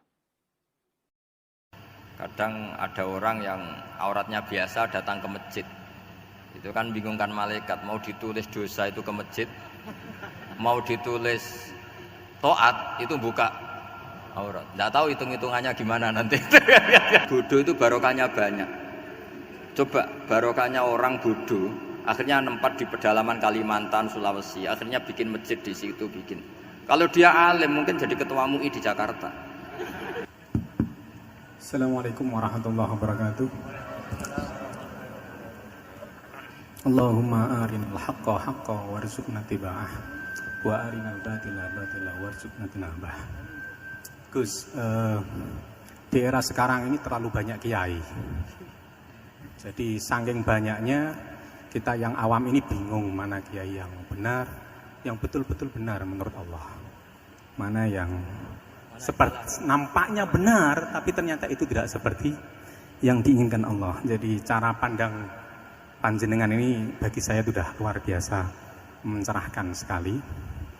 Jadi karena itu kami mohon, ini kebetulan ada ketua yayasan juga, ada Pak Rektor, ada baiknya kampus ini mulai mendekatkan tradisi keilmuan santri dan akademik, ngaji yang fundamental begini. Saya usul itu Bu, bagaimana 1 bulan sekali lah Gus Bahak kerso ke Semarang. Itu yang pertama.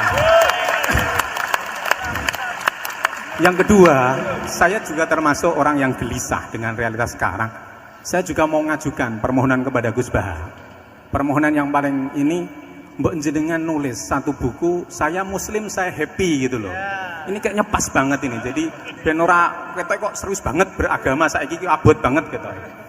Itu yang ketiga, ini penting sekali bagi kita orang-orang tua. Zaman saiki golek anak iso ngalim kok Gus Bahak angel. Jadi saya ingin tolong Gus Bahak ceritakan sejujur-jujurnya bagaimana orang tua jenengan didik sejak kecil sampai iso koyo sampean sakniki. Cekap saya kira. Assalamualaikum warahmatullahi wabarakatuh.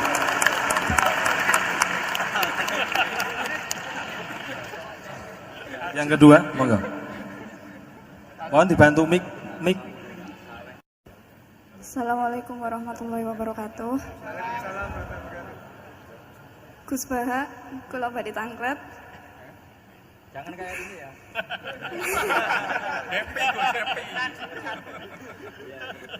Untuk perempuan, hakikatnya menutup aurat niku pripun? Soalnya kula gadah teman niku rata-rata santri tapi kok mboten menutup aurat secara sempurna. Nah, kula pengen ngertos ilmune niku sing jelas pripun.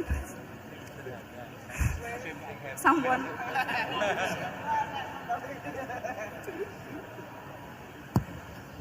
Ini sudah normal ya, pakai ini aja. Ini jawab yang Mbak dulu yang gampang gitu. Ya yang jelas itu satrul aurat itu ada yang fisik ya, kayak menutup aurat dalam mazhab Syafi'i kita tahu auratul mar'ah fis sholat itu ada pengecualian ilal wajah wal kaffain. Tapi kalau kharijah sholat adalah jami'u badaniha dalam mazhab Syafi'i. Tapi dalam sebagian ulama mengatakan ilal wajah wal kaffain tetap termasuk istisna di luar sholat. Itu dari segi fisik ya atau zahir. Tapi sebetulnya juga harus dilakukan satrul aurat secara maknawi, menutup sesuatu yang buruk. Artinya kan gini ya, aurat itu kan sesuatu yang buruk kalau kelihatan ya. Sehingga misalnya kasus di beberapa negara mungkin fisiknya sudah benar ditutupin tapi mungkin tetap maksiat. Tapi ada yang gugat, yang penting nggak maksiat meskipun buka aurat ya, keliru, buka aurat sendiri sudah maksiat, itu malah aneh lagi gitu. Tapi yang jelas filosofi hijab atau satrul aurah itu usahakan yang zahir maupun yang apa? Batin. Karena Indonesia itu memang agak unik. Saya sering ketemu peneliti dari beberapa negara, meneliti Indonesia itu paling pusing. Kadang ada orang yang auratnya biasa datang ke masjid. Itu kan bingungkan malaikat, mau ditulis dosa itu ke masjid, mau ditulis taat itu buka aurat. Tidak tahu hitung-hitungannya gimana nanti. Tapi memang ya sudah seperti itu. Yang jelas standar aurat ya kita tutupin sesuai standar mazhab Syafi'i maupun mengikuti yang tidak apa Syafi'i. Tapi filosofinya juga harus kita ikutin. Jadi dua-duanya harus kita ikutin. Sebagai perintah, bukan sebagai syarat. Itu beda loh, perintah sama syarat itu.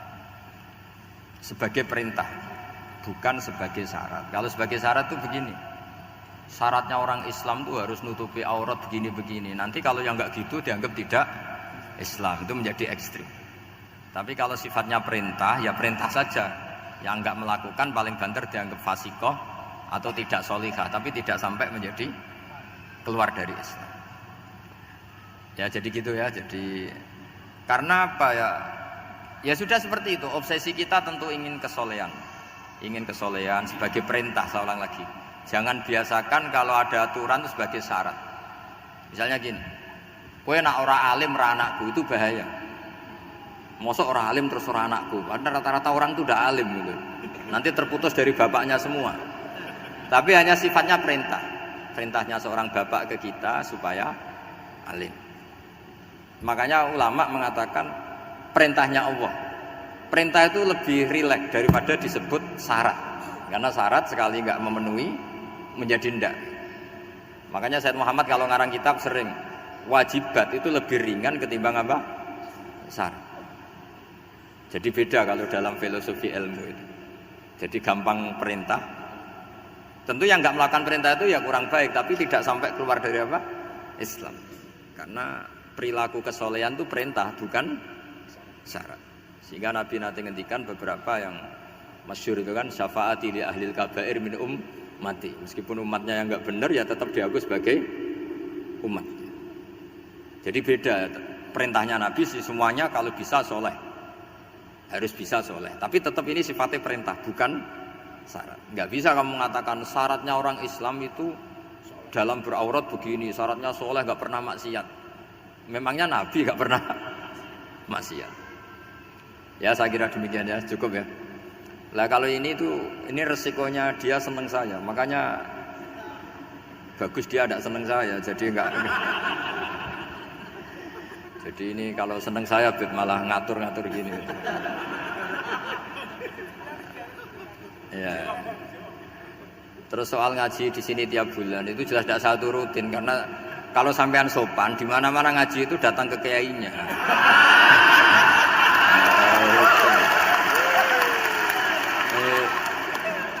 Itu kalau Imam Malik ada pertanyaan kayak Anda dimarahin, al ilmu yu'ta la ya'ti. Jadi sumur itu didatangin, bukan sumurnya dipindah. Ini enggak sopan sekali.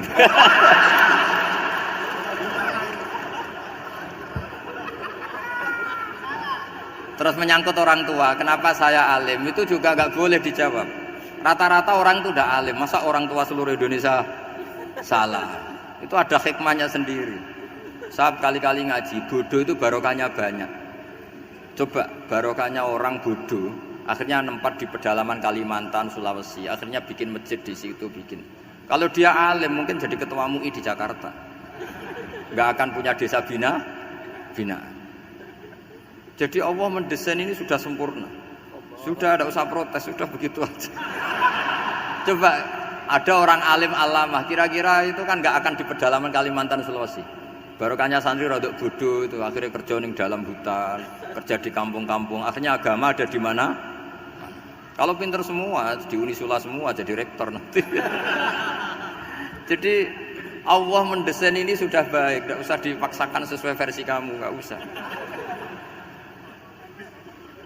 Jadi ya sudah, memang seperti itu. Jadi dulu zaman sahabat itu, saya cerita sedikit. Nabi itu kalau muji Madinah itu sundel langit, kalau muji Mekah ya sundel langit. Tapi Sayyidina Ali keluar ke Kufah. Sayyidina Ali itu akhirnya pindah ke Kufah, ke Najaf. Karena pikirannya Sayyidina Ali, Mekah Madinah hanya baik secara bukah, secara tanah. Tapi di antara kebaikan Nabi adalah nasrul Islam. Akhirnya Sayyidina Ali milih ke Kufah. Andaikan sahabat tidak milih keluar dari Mekah Madinah sebagiannya, pasti Islam tidak menyebar. Karena semuanya tersentralisasi di Mekah dan Madinah. Tapi ada saja sahabat yang tetap nyaman di Mekah Madinah karena sholat di sana sebagaimana 1000 sholat. Ya sudah seperti itu, dilihat gampang saja. Akhirnya yang di Mekah Madinah ya tidak ngeritik yang keluar juga gak ngeritik yang di Mekah Madinah. Jadi yang alim tidak ngeritik yang bodoh apalagi jangan ngeritik yang alim. Yang jelas orang bodoh ngatur orang alim itu dosa itu yang. Keyakinane jenengan niku wajah niku aurat mboten, wajah wong wedok. Ayo sing elek kan, ayo aurat ta ora? Nggih kan. Jadi lucu, makanya saya itu pernah survei semua kiai-kiai alim niku nate kula tangleti, nggih sing alim. Indonesia iku ulama iku prakteke iku intikal madzhab, tapi tetep muni Syafi'iyah.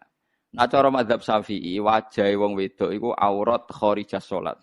Jadi wong wedok nak sholat, iku wajahnya gak aurat. Tapi di luar sholat, aurat. Sehingga seharusnya semua kiai Indonesia ya cadaran, mergo mazhab apa?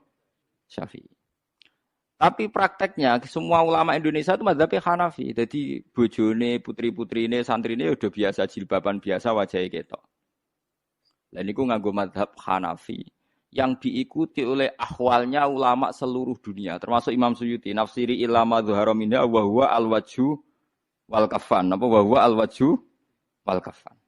Fa yajuzu nadharuhu li ajnabiyyin illam yakhaf fitnatan fi ahadi wajhin. Sehingga untuk wajah dan kafain ini siapapun boleh melihat asal tidak takut nopo fitnah.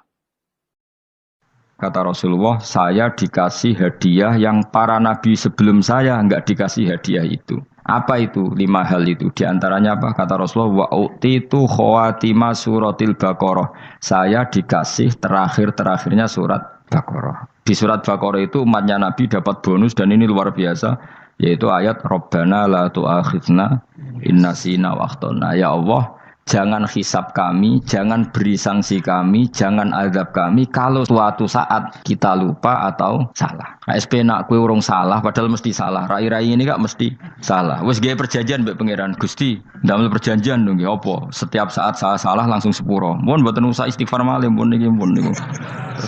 Deal soalnya deal ini. Lah itu ngendikane Kanjeng Nabi senyum-senyum senenge ra karuan. Dan setiap itu dibaca oleh umatku, Allah sudah jawab qala na'am. Jadi Rabbana la tu'akhifna in nasina aw akhtana. Terus qala Allah menjawab na'am. Terus Rabbana wa la tahmil alaina isron kama hamaltahu 'alal ladzina min qablina. Allah menjawab na'am sampai terakhir wa'fu anna, Allah jawab na'am. Bismillahirrahmanirrahim. Innahum sa'tamne wong akeh haula itu kesete mengkono-mengkono wong kabeh bikori natima klan korene perkara badau kang sause iki. Kanu ana sapa ngakeh dzakila nalikane den ucapno lagu mare wong akeh. Maksudnya diajarkan disyariatkan apa syariat la ilaha illallah. La ilaha ora ana pangeran kang hak wujud, kang ora ana pangeran kang hak wujud. Nah cara iki kuno kang ora ana pangeran kang wajib disembah iku wujud illallah sause kecuali Allah. Mereka itu adalah orang-orang ketika dianjurkan untuk melafadzkan la ilaha illallah iku yastakbiruna iku sombong sapa ngakeh. Wa yaquluna lan ngucap sapa ngakeh inna latariku alihatina li syairim majrun. Inna ana ta kita latariku alihatina dadi wong sing ninggal pangeran kita. Fi hamzataihi iku tetep ing dalam hamzai aina mau te apa wae takut dama kang disi apa mang kados niku kawingi lho tahqiqul hamzaten tasil terus idkhalu alifin. Lisa iren krono penyair majnune kang edan. Maksudnya masa kita meninggalkan ajaran leluhur hanya karena Muhammad, sing kata mereka itu syair yang majnun. Lisa iren kedhe penyair majnune kang edan. Eli ajli qoli Muhammadin tegese krono muk nuruti omongane Muhammad. Iki jare wong kafir. Qala ta'ala bal jaa bil haqqi wa saddaqal mursalin. Bal jaa balik teko sapa Muhammad bil haqqi kelan barang sing hak lawan barang sing nyata utawa kelan barang sing abadi. Wa saddaqa lan bener sapa Muhammad al mursalina ing wong sing diutus sedurunge Kanjeng Nabi Muhammad. Iljaina tegese ingkang teka kabeh bi iklan hak. Wa wa haqqu alla ilaha illallah ora ana pangeran kang hak wujud illa wa kecuali Allah. Innakum ladzaikul adzabil alim. Pun kula terangaken ya terus mulai napa wa qalu ya wailana hadza yaumuddin terus sekedap ini asyara bidzalika. Mun kula terangno kiamat iki, soal kiamat itu seru, ora usah ndelok. Nggih, kiamat itu seru, ora usah ndelok. Anjing ben kiamat itu semua orang dihisab, termasuk sampean-sampean bareng dihisab. Pertama sing dijak itu jelas salat. Jadi kalau masalah ibadah mahdhu itu salat, nah masalah sosial itu asal tidak saling bunuh. Terus kalau terangaken ya, terus ngendikane Rasulullah sallallahu alaihi wasallam ngendikane la yazalul mar'u fi fushatin min dini malam yusib daman haroman. Bapak malih ya. La yazalul mar'u fi fushatin min dini malam yusib daman haroman. Seseorang itu boleh serilek-rileknya dalam beragama asal dia tidak punya masa lalu mengalirkan darah yang terhormat. Gamane cara Jawa ora tau mateni wong, ora tau mateni wong, ora tau mateni wong mukmin utawa ora oleh mateni wong sing muahad atau musta'man. Ya ada aturannya lah. Jadi kalau sampean urip ora tau mateni wong iku wis cara beragama iku rileks karena fifus satin mintin. Nah tentu mateni itu ada banyak sebab, di antaranya fatwa yang ekstrim. Sehingga ulama dulu itu senang diguyon sampai keterusan saiki. Jadi kabeh wong alim khase sering guyon karena memang menghindari omongan penting. Kenapa? Karena sekali omongan penting ini kadang yu'addi ilal fatwa bitaqatul. Takutnya fatwa itu ekstrim, kemudian saling apa? Saling bunuh. Sehingga masyhur itu ada pepatah bahwa statement ulama atau kolamul ulama, penanya ulama itu ahaddu minas sayf, lebih tajam ketimbang apa? Pedang, karena bisa menimbulkan macam-macam. Sehingga dulu banyak ulama kalau bab jinayat itu sudah tidak mau baca bab jinayat. Jinayat itu karena ya takutnya fatwanya itu ekstrim. Ada beda zaman Nabi itu kan enak ya. Sing Kanjeng Nabi mesti bener ya. Musuhnya Abu Jahal CS mesti Salah ya, tukaran saiki wis gak seru. Tukaran mbek kowe repot. Masih aku musa sampean ini soalnya bener sampean. Wong ora tau urip ora tau seneng mbok musuhi ku piye ngono dadi. Kan gak penak. Jajal misalnya kiai tukaran mbek santri, wong mesti kan normalnya bela kiai ini, mergo luwih alim luwih bener. Tapi kan cara pandang lah iya sing bener kok mau ngalah. Iso wae sing disalahno pangeran iku sing saiki wong tuwa tukaran mbek anak, kira-kira wong nyalahno sapa? Nyalahno wong tuane apa anake? Cara kowe dadi hakim. Wong tua kok wani anak, kualat tuh mujur ya lucu. Ini kan anak kok wani wong. Tapi wong tua kok wani anak, wong tua model opo? Anak wani wong tua ya anak model opo? Ya model milenial model. Tapi potensinya itu sama-sama salah. Sehingga ulama itu mulai dulu itu menghindari ngendikan penting itu menghindari karena ya tadi takut fatwa itu. Saya ulang lagi ya, jadi seseorang itu selonggar-longgarnya dalam beragama asal tidak pernah membunuh. Tidak membunuh darah yang seharusnya tidak terbunuh. Terus kalau masalah ibadah itu Allah ngambilnya sholat. Awwalu ma yuhasabu bil mar'u napa? As-sholat. Pertama yang dihisab itu sholat. Jika sholatnya lolos, maka hisab yang lainnya napa? Ringan. Ya pun ngoten. Terus ada hisab-hisab yang di kula waca mungkin sampean iso ngantisipasi hisab. Jadi la tazulu qadama Adam atau qadama ibni Adam yaumal qiyamah hatta yus'ala an arba'in. Pertama ditanyakan dari sifat mudanya, dihabiskan untuk apa, umurnya untuk apa, hartanya dari mana, setelah mendapat untuk apa. Terus wa an ilmihi madza amila bihi, terakhir setelah mendapat ilmu itu apa yang dia perbuat. Mulane ada orang tok ilmu tidak ditakoki wae pangeran ora ate apa takoki. Ilmu iso nglakoni, mboten gadah ilmu ya Gusti. Terus serepet sampeyan. Dunya mboten gadah dunya. Lha apa ning dunya nggih ngentosi mati sing aman niku. Aman apa? Sebab itu orang fakir itu masuk surga lebih cepat timbang orang kaya kacek pinten 500 tahun ketakoki. Dia apa mboten gadah napa-napa. Iso ngaji mboten. Jadi gak perlu pertanggungjawaban mereka napa sekacau kan. Nah, sementing kula terangno ngeten ya. Niki penting ngrungokno. Mahsyar iku maknane iku nggon giringan. Terus kiai kuno maknane bayangno nggon mahsyar iku maknane tempat dihalonya semua manusia. Terus mauqif itu tempat diberhentikan, napa? Tempat diberhentikan. Terus di situ Anda innahum mas'ulun, mereka semuanya ditanya, dihisab. Semuanya dihisab. Terus ngendikane Kanjeng Nabi, hasibu anfusakum qabla an tuhasabu. Menghisablah diri kamu sekarang sebelum kalian semua dihisab. Sehingga potensi kita ini umat Islam utamanya sing tahu ngaji-ngaji ini, sampean semua dihisab ini kemungkinannya kecil. Karena ketika kowe ning donya sampean sedanteni kan biasa wis donga robbana zulamna. Jadi ya Allah, saya ini benar-benar mendolimi diri kita sendiri. Karena tujuannya hisab itu taubah. Taubah itu mempermalukan mereka di depan umum. Saya ulang lagi ya. Jadi semua hisab itu taubihan, mempermalukan mereka di depan umum bahwa mereka orang yang buruk. Sementara kamu di dunia sudah sering ngaku orang buruk. Selain ya wis rowo ngakeh. Maksudnya ini kan cerita. Jadi kayak ngakuin apa Robbana zalamna anfusana. Sehingga ngendikane Kanjeng Nabi sebuti hasibu anfusakum qabla an tuhasabu. Menghisablah diri kamu sendiri sebelum nanti kamu benar-benar dihisab. Sehingga umatnya Rasulullah itu kemungkinan kena hisab itu kecil sekali karena tadi sudah terbiasa menghisab dirinya sendiri. Apalagi kita kata Rasulullah, saya dikasih hadiah yang para nabi sebelum saya enggak dikasih hadiah itu. Apa itu? 5 hal itu. Di antaranya apa? Kata Rasulullah, wa utitu khawatima suratil Baqarah. Saya dikasih terakhir-terakhirnya surat Baqarah. Di surat Baqarah itu umatnya Nabi dapat bonus dan ini luar biasa, yaitu ayat Rabbana la tu'akhidna innasina wa akhtana. Ya Allah, jangan hisab kami, jangan beri sanksi kami, jangan azab kami kalau suatu saat kita lupa atau salah. KSP nak kue urung salah, padahal mesti salah. Rai-rai ini gak mesti salah. Wes gawe perjanjian mbek pangeran Gusti. Dalam perjanjian dong, apa? Setiap saat saya salah langsung sepuro. Mohon buatan usah istighfar malih, mohon niki, mohon niku. Terus deal, soalnya deal ini. Lah itu ngendikan Kanjeng Nabi senyum-senyum senengnya ra karuan.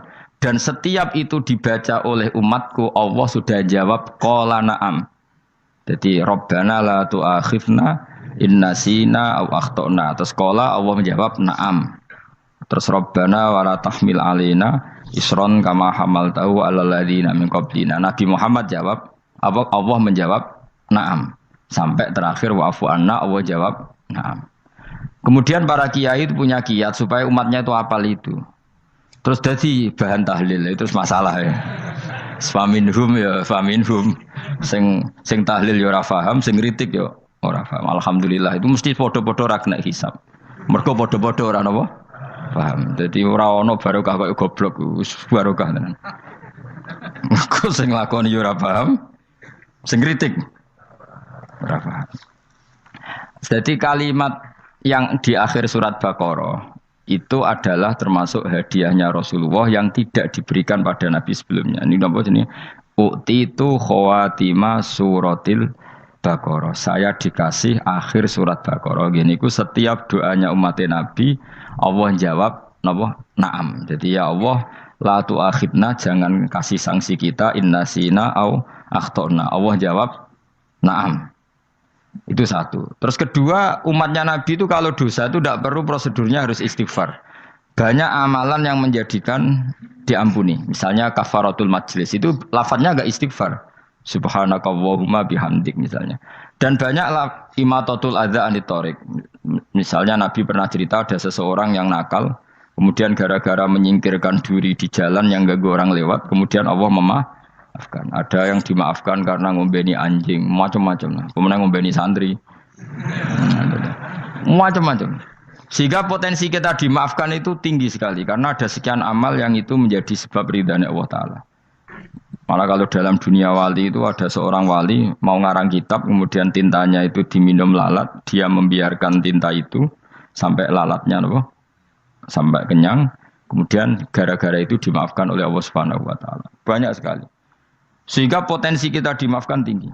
Terus turu sudah ada orang rasani wong enggak macam-macam lah. Wiku ya insyaallah di sepuro pengiran.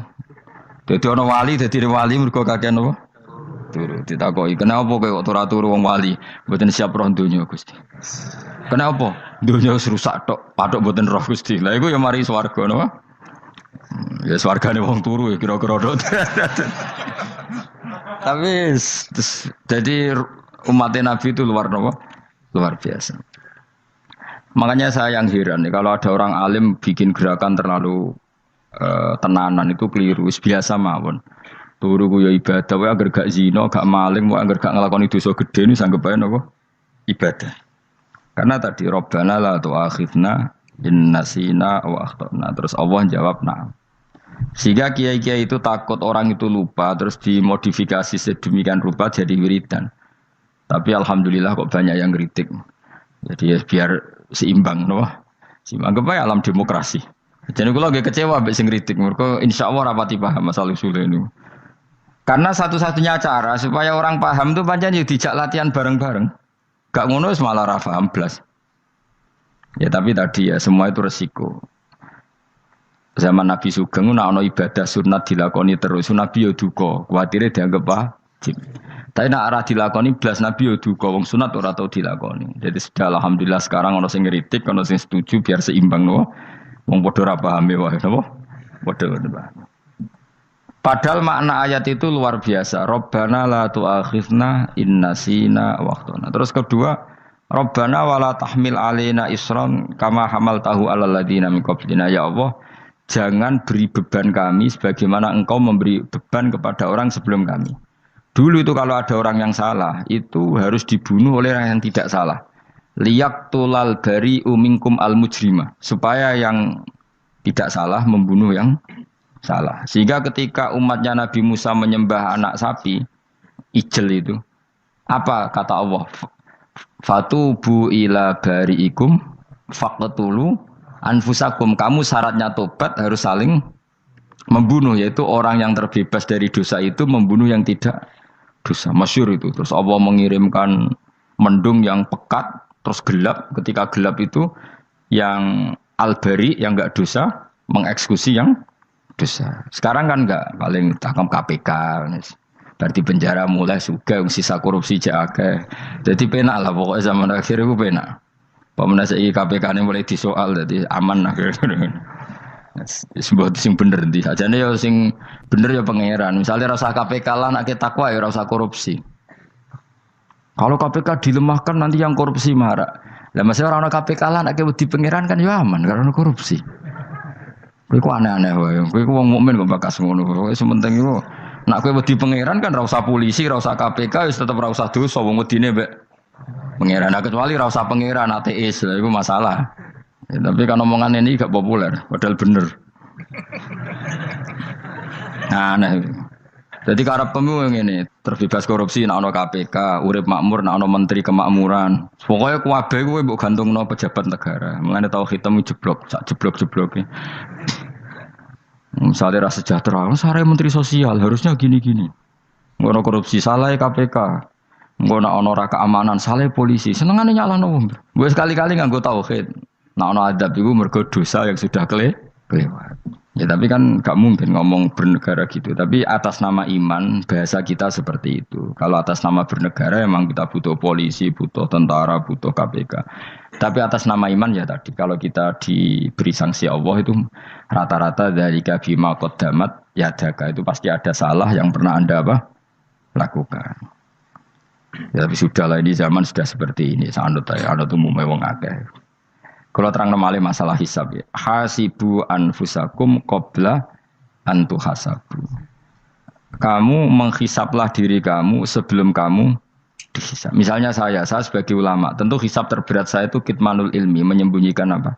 Ilmu. Karena ilmu kalau disembunyikan itu bahaya sekali. Bayangkan di alam fisik.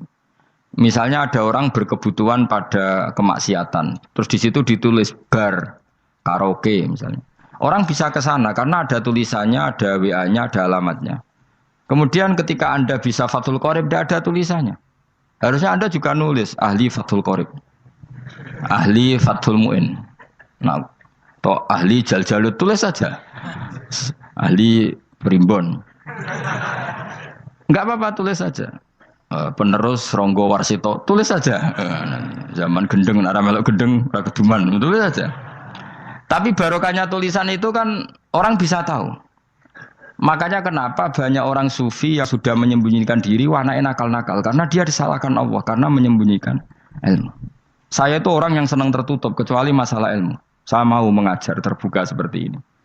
Karena tadi, awal dari dikenalinya kemakrufan adalah dimaklumatkan.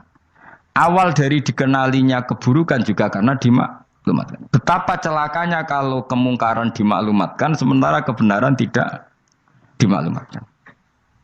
Makanya Mbah Mun itu sampai berfatwa, Mbah Mun guru saya itu. Nak ono masjid ra ono menawarane Mbah Mun duka. Masjid kok ora ono menarane, wajib ono. Dulu saya iskal kenapa menara jadi wajib. Tapi setelah saya tambah angan-angan, secara fikih jelas tidak wajib. Tapi coba bayangkan, misalnya ada bar lampunya tinggi, orang dari jauh tahu itu bar. Sehingga kalau mau maksiat misalnya ingin ke sana. Sekarang misalnya masjid gak ada menara, ada orang ingin sholat, ono masjid tahu ora. Tapi baru kayak ada menaranya kan? Tahu.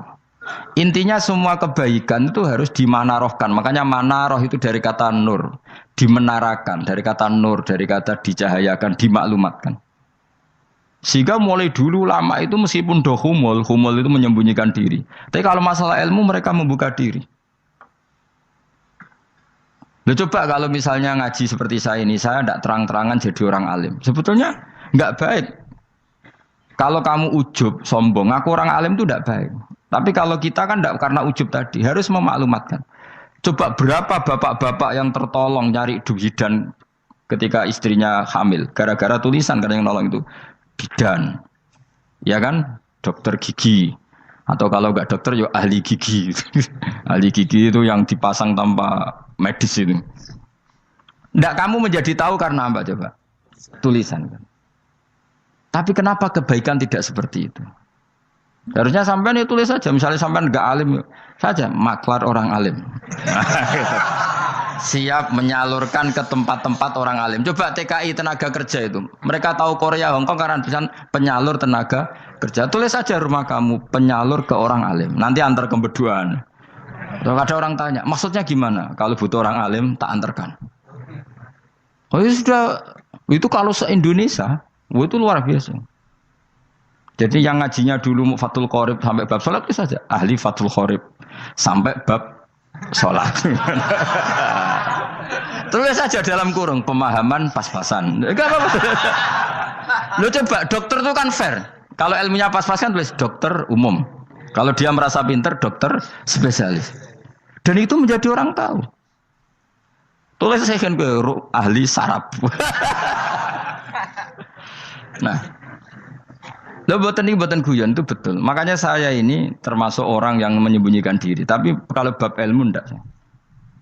Sehingga nyun saya ada sombong banyak gus-gus alim yang ngaji saya Jamul Jame, ngaji Mahali. Padahal itu kitab tersulit di pondok. Tapi gara-gara saya sering cerita, saya pernah ngaji Jamul Jame sama Mbah Mun. Saya pernah mentakriri kitab ini, kitab ini. Nya banyak yang ngaji saya. Kalau tanpa itu kan mereka tidak tahu. Ya sampean nggak apa-apa kalau menyaingi saya. Tulis saja di rumah kamu ahli Jamul Jame. Barang diparani ahli apa? Ahli jilid. Maksudnya kalau kitab kamu rusak bawa sini. Ya nggak apa-apa. Nah, sehingga syarat utama jadi nabi itu sebetulnya memaklumatkan diri. Ya saya ulang lagi. Pertama nabi jadi nabi syaratnya apa? Memaklumatkan diri. Sehingga pertama beliau jadi nabi naik gunung Sofa, kemudian ya maksara Quraisyin halummu ilayya, wahai orang Quraisy ke sini. Terus Nabi mulai manggil satu-satu, ya Bani Abdi Amanaf ke sini, ya Bani Fihr ke sini. Terus saya ini adalah An-Nadhirul Mubin. Saya sekarang diangkat jadi nabi. Terus Abu Lahab marah-marah, tabban laka ya Muhammad alihada jama'tana. Muhammad kamu itu orang sial, kita enak-enakan tidur gara-gara kamu manggil kita datang, ternyata hanya untuk urusan seperti ini. Makanya terus ada tabat yada abi labi watab. Tapi yang iman kemudian tanya, Muhammad kalau kamu setelah jadi nabi misinya apa? Saya diutus Allah untuk kamu menyembah Allah, tidak boleh menyekutukan Allah. Dan Allah memerintahkan kamu afaf. Afaf itu meninggalkan zina, meninggalkan maling, gini-gini. Coba kalau Nabi tidak memaklumatkan diri. Jadi Nabi sekelunak-kelunus. Ketemu wong monggo nggih. Ada temu dia nggih. Sengerti nak Nabi ku sapa? Sehingga orang-orang yang humul, yang menyembunyikan diri itu di bab ulama masalah besar itu. Karena ciri utama dosa adalah kitmanul ilm. Makanya Nabi sidik amanat tabligh fatona. Tabligh itu lawan katanya apa? Kitman. Makanya saya ngaji di mana-mana. Saya di Jakarta ngaji, di sini ngaji, di Pasuruan ngaji. Harus dimaklumatkan ilmu.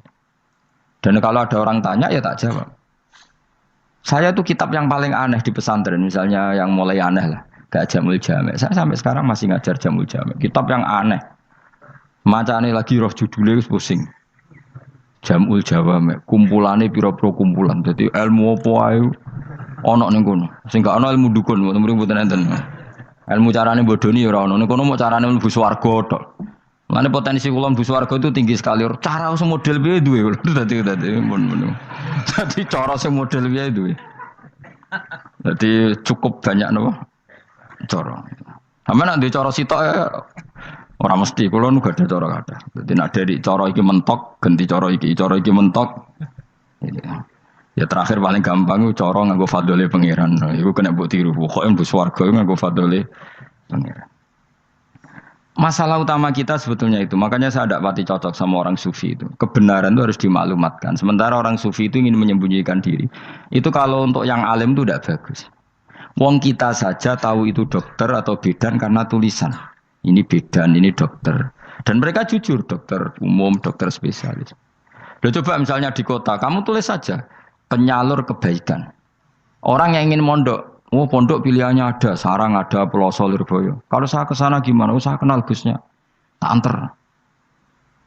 Keren, juga ada penyalur. Kalau orang bisa tersalurkan ke Korea, ke Korut, ke Jepang karena tulisan, kenapa tidak banyak orang tersalur kebaikan karena tulisan? Enggak orang mau kelunak orang jelas. Meskipun nanti ditawari orang, mesti dulu sih ahli takrib, mesti wong guyu. Ahli Fathul Qorib. sampai bab sholat. Tulis saja jujur. Maaf, tapi hanya sampai bab sholat. Tulis saja. Ada maafnya barang, maaf. Tapi sampai bab sholat. Enggak apa-apa. Paling untuk wong sowan. Larian modok jenengan 2 tahun. Tapi ini modoknya mau 3 bulan. Mulai ngajine dok bab sholat. Enggak apa-apa. Lu itu dulu memang begitu. Rasulullah zaman Sugeng itu kalau ngajari santrinya itu balighu anni walau ayah, maklumatkan ke kampung kamu meskipun 1 ayat. Banyak sahabat kalau ditanya ya tidak bisa karena ngajinya tidak hatam. Tapi ya terus gak apa-apa, engkau tak soal Abu Bakar, tak soal Umar, ditanyakan yang lebih pintar. Saking tidak pahamnya sahabat itu lucu ketika ada ayat wa kulu wasrabu hatta yatabayyana lakumul khaytul abyadu minal khaytil aswad. Itu kalau mau tidur ya benar-benar bawa benang putih sama benang hitam, ditulis dipasang di pintunya. Jadi kalau makan diinceng lagi, kok masih belum kelihatan, wah masih boleh makan. Terus begitu. Kalau sudah mulai syuruk, mulai padang, wah berarti sudah imsak.